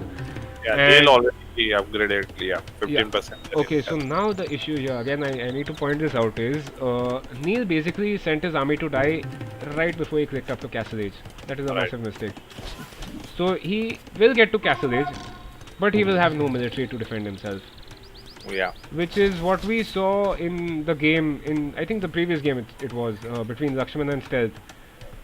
Where if you're clicking up to Castle Age, you need to have a military to protect you in case whatever's happening here happens. So even though he might get a tower up on his stone, it's not doing much of anything. Maybe he won't even be able to get the tower up. Okay, yeah. So there we go. So Overseeker is in with his 17 archers, soon to be crossbows. And yeah, this is looking very bad for Neil. Like if Neil had kept his initial skirm numbers up, Yeah. it would have been a different game altogether. But he lost those skirmishers right as he was about to click up to Castle Age. So he'll get to Castle Age earlier, obviously. He's about to hit Castle Age anytime soon. There we go. Problem is he has 34 villagers and 4 military, and pretty close to a GG, I think. Even though he's now trying to tech into Eagles, but Feudal Age Eagle Scouts or even Castle Age unupgraded Eagle Warriors are not very good. And Overseeker is already in Castle Age. He has queued up crossbow. How many rangers does he have? Okay, so he has 2 rangers. He is only producing out of one of them. Yeah, upgrading to crossbow and one is yeah.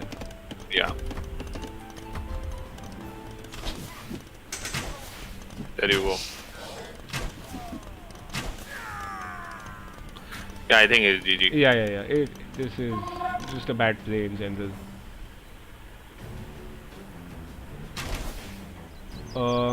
At this point, I would like it if Overseeker builds a university, which is exactly what he's doing. This is very nice. So he's going for a single TC all-in push, I guess. I don't see him building a second TC. In fact, he's already started collecting stones, so maybe we will see some plumed archers out. If the game actually manages to go on for that long.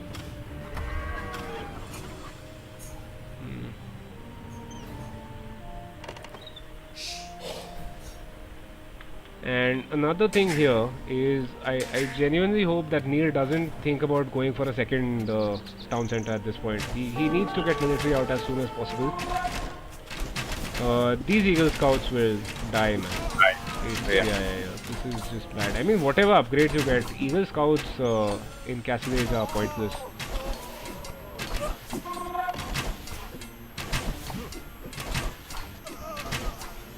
Okay, so even though I say that, he actually manages to thin out the crossbow numbers. The problem is that once these die, he does not have any proper unit that you can call it, right? I mean, he's got some skirmishers and a bunch of weak Eagle Scouts. Again, yeah. But apart from that, he has nothing. Whereas on the other side, if you see, Overseeker is just camping outside Neil's base. He's got a few crossbows. 12 units. Correct. Yeah, and he's got Eagle Scouts. He is not doing the Eagle Warrior upgrade yet, but I assume it will come in at some point. And the thing is, he's already got the infantry upgrade on his Eagle Scouts. So once he gets the Eagle Warrior upgrade, against skirms they are unbeatable.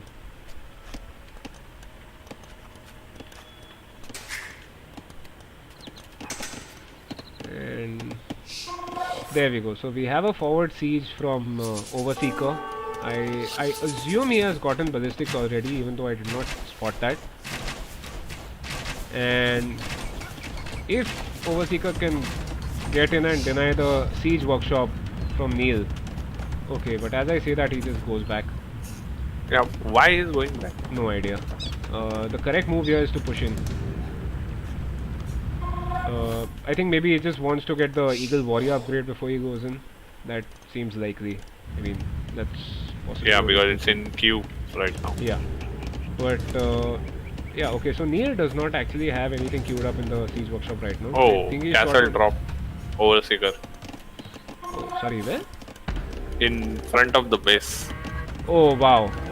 Yep. Wow, that is a nice castle. Although I would have loved to see it close to his gold. So, I mean, at this point, the castle is more of a statement rather than, you know, being of any real utility. I mean, it's fair enough, it takes out the production building over there and the blacksmith, but it does not deny any of the resources. So, whereas you put it on the gold here, next to the gate that is on fire, that denies the complete gold income. Oh, he's bringing in lot of villagers for that. I mean, he's got something like 20 villagers extra, right? So he can manage to spare 14 villagers. And yeah, so Overseeker already has Eagle Warriors to Neil's Eagle Scouts. And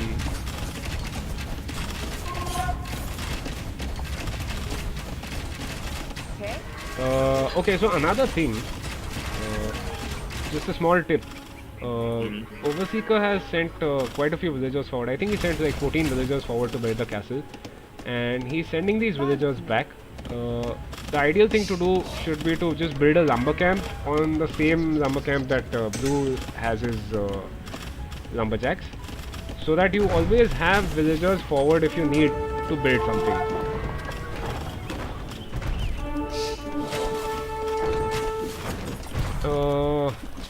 Will the mangonel get any good shots? Oh, and we see some splits from Overseeker here, which is nice. But yeah, I think he'll just end up losing a bunch of crossbows to the mangonel. All crossbows. Yeah. I think all of them will die. Yeah. And some friendly fire Oh as well. damn! Some eagle warrior, unfortunate eagle warriors. Yeah. Oh, but Magnet I goes mean, down. how can it be an American civ without friendly fire, right? Damn, savage. Yeah. So Overseeker is actually in the lead here. He's got like 23 more villagers. Currently, he does Yeah, not have the there's military one number. ram hitting the archery range, and castle is Yeah. on his face. Yeah. What about? Okay, so Neil almost has enough stone to drop a castle. But I mean, beyond that, I don't understand what his game plan is here. Like if you are in this position, what I would advise you to do is just try and expand outside your own base. Like not to say that you should consider your base a lost cause. Try and defend it as much as possible, but you need to move out at this point. Because Overseeker's Eagle Warriors, or other Eagle Warriors in general, are extremely mobile, so they will get everywhere inside your base. So I think it's best to just move out, find a safe spot somewhere else, boom a little, make some military, and then go ahead with the push.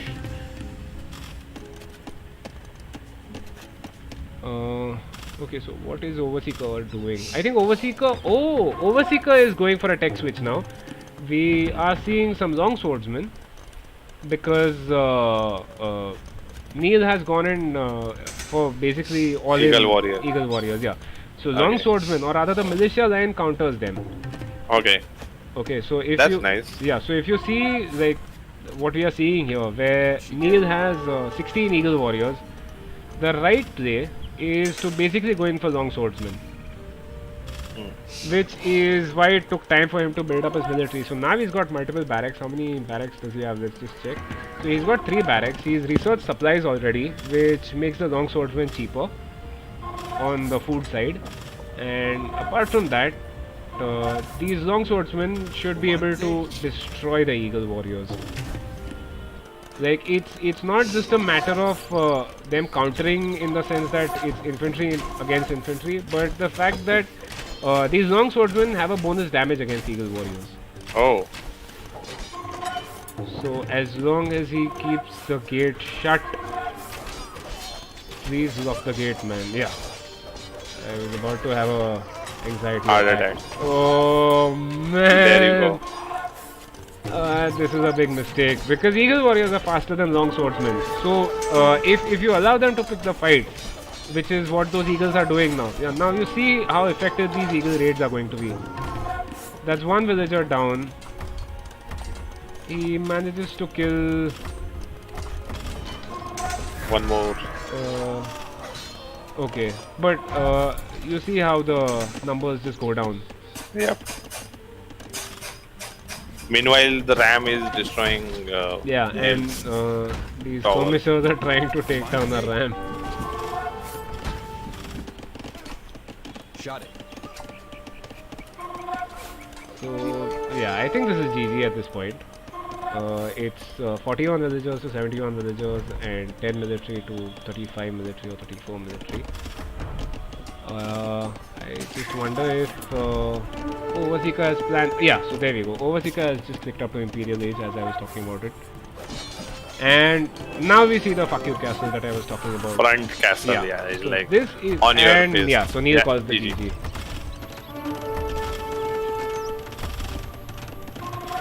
Okay, I assume Neil is going to resign at some point. Well played. Okay. Yep. I think now, anytime.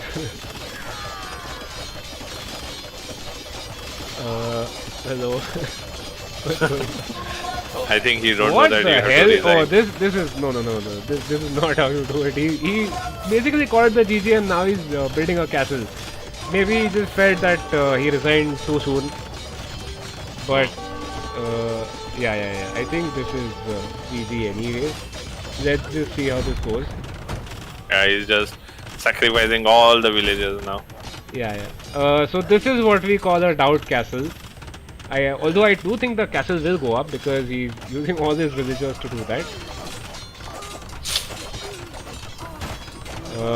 Will it go up? Will it go up? It will go up. Okay, yeah, it goes up. I think there was a mistake by Overseeker where he was targeting the castle rather than the villagers building the castle, yeah.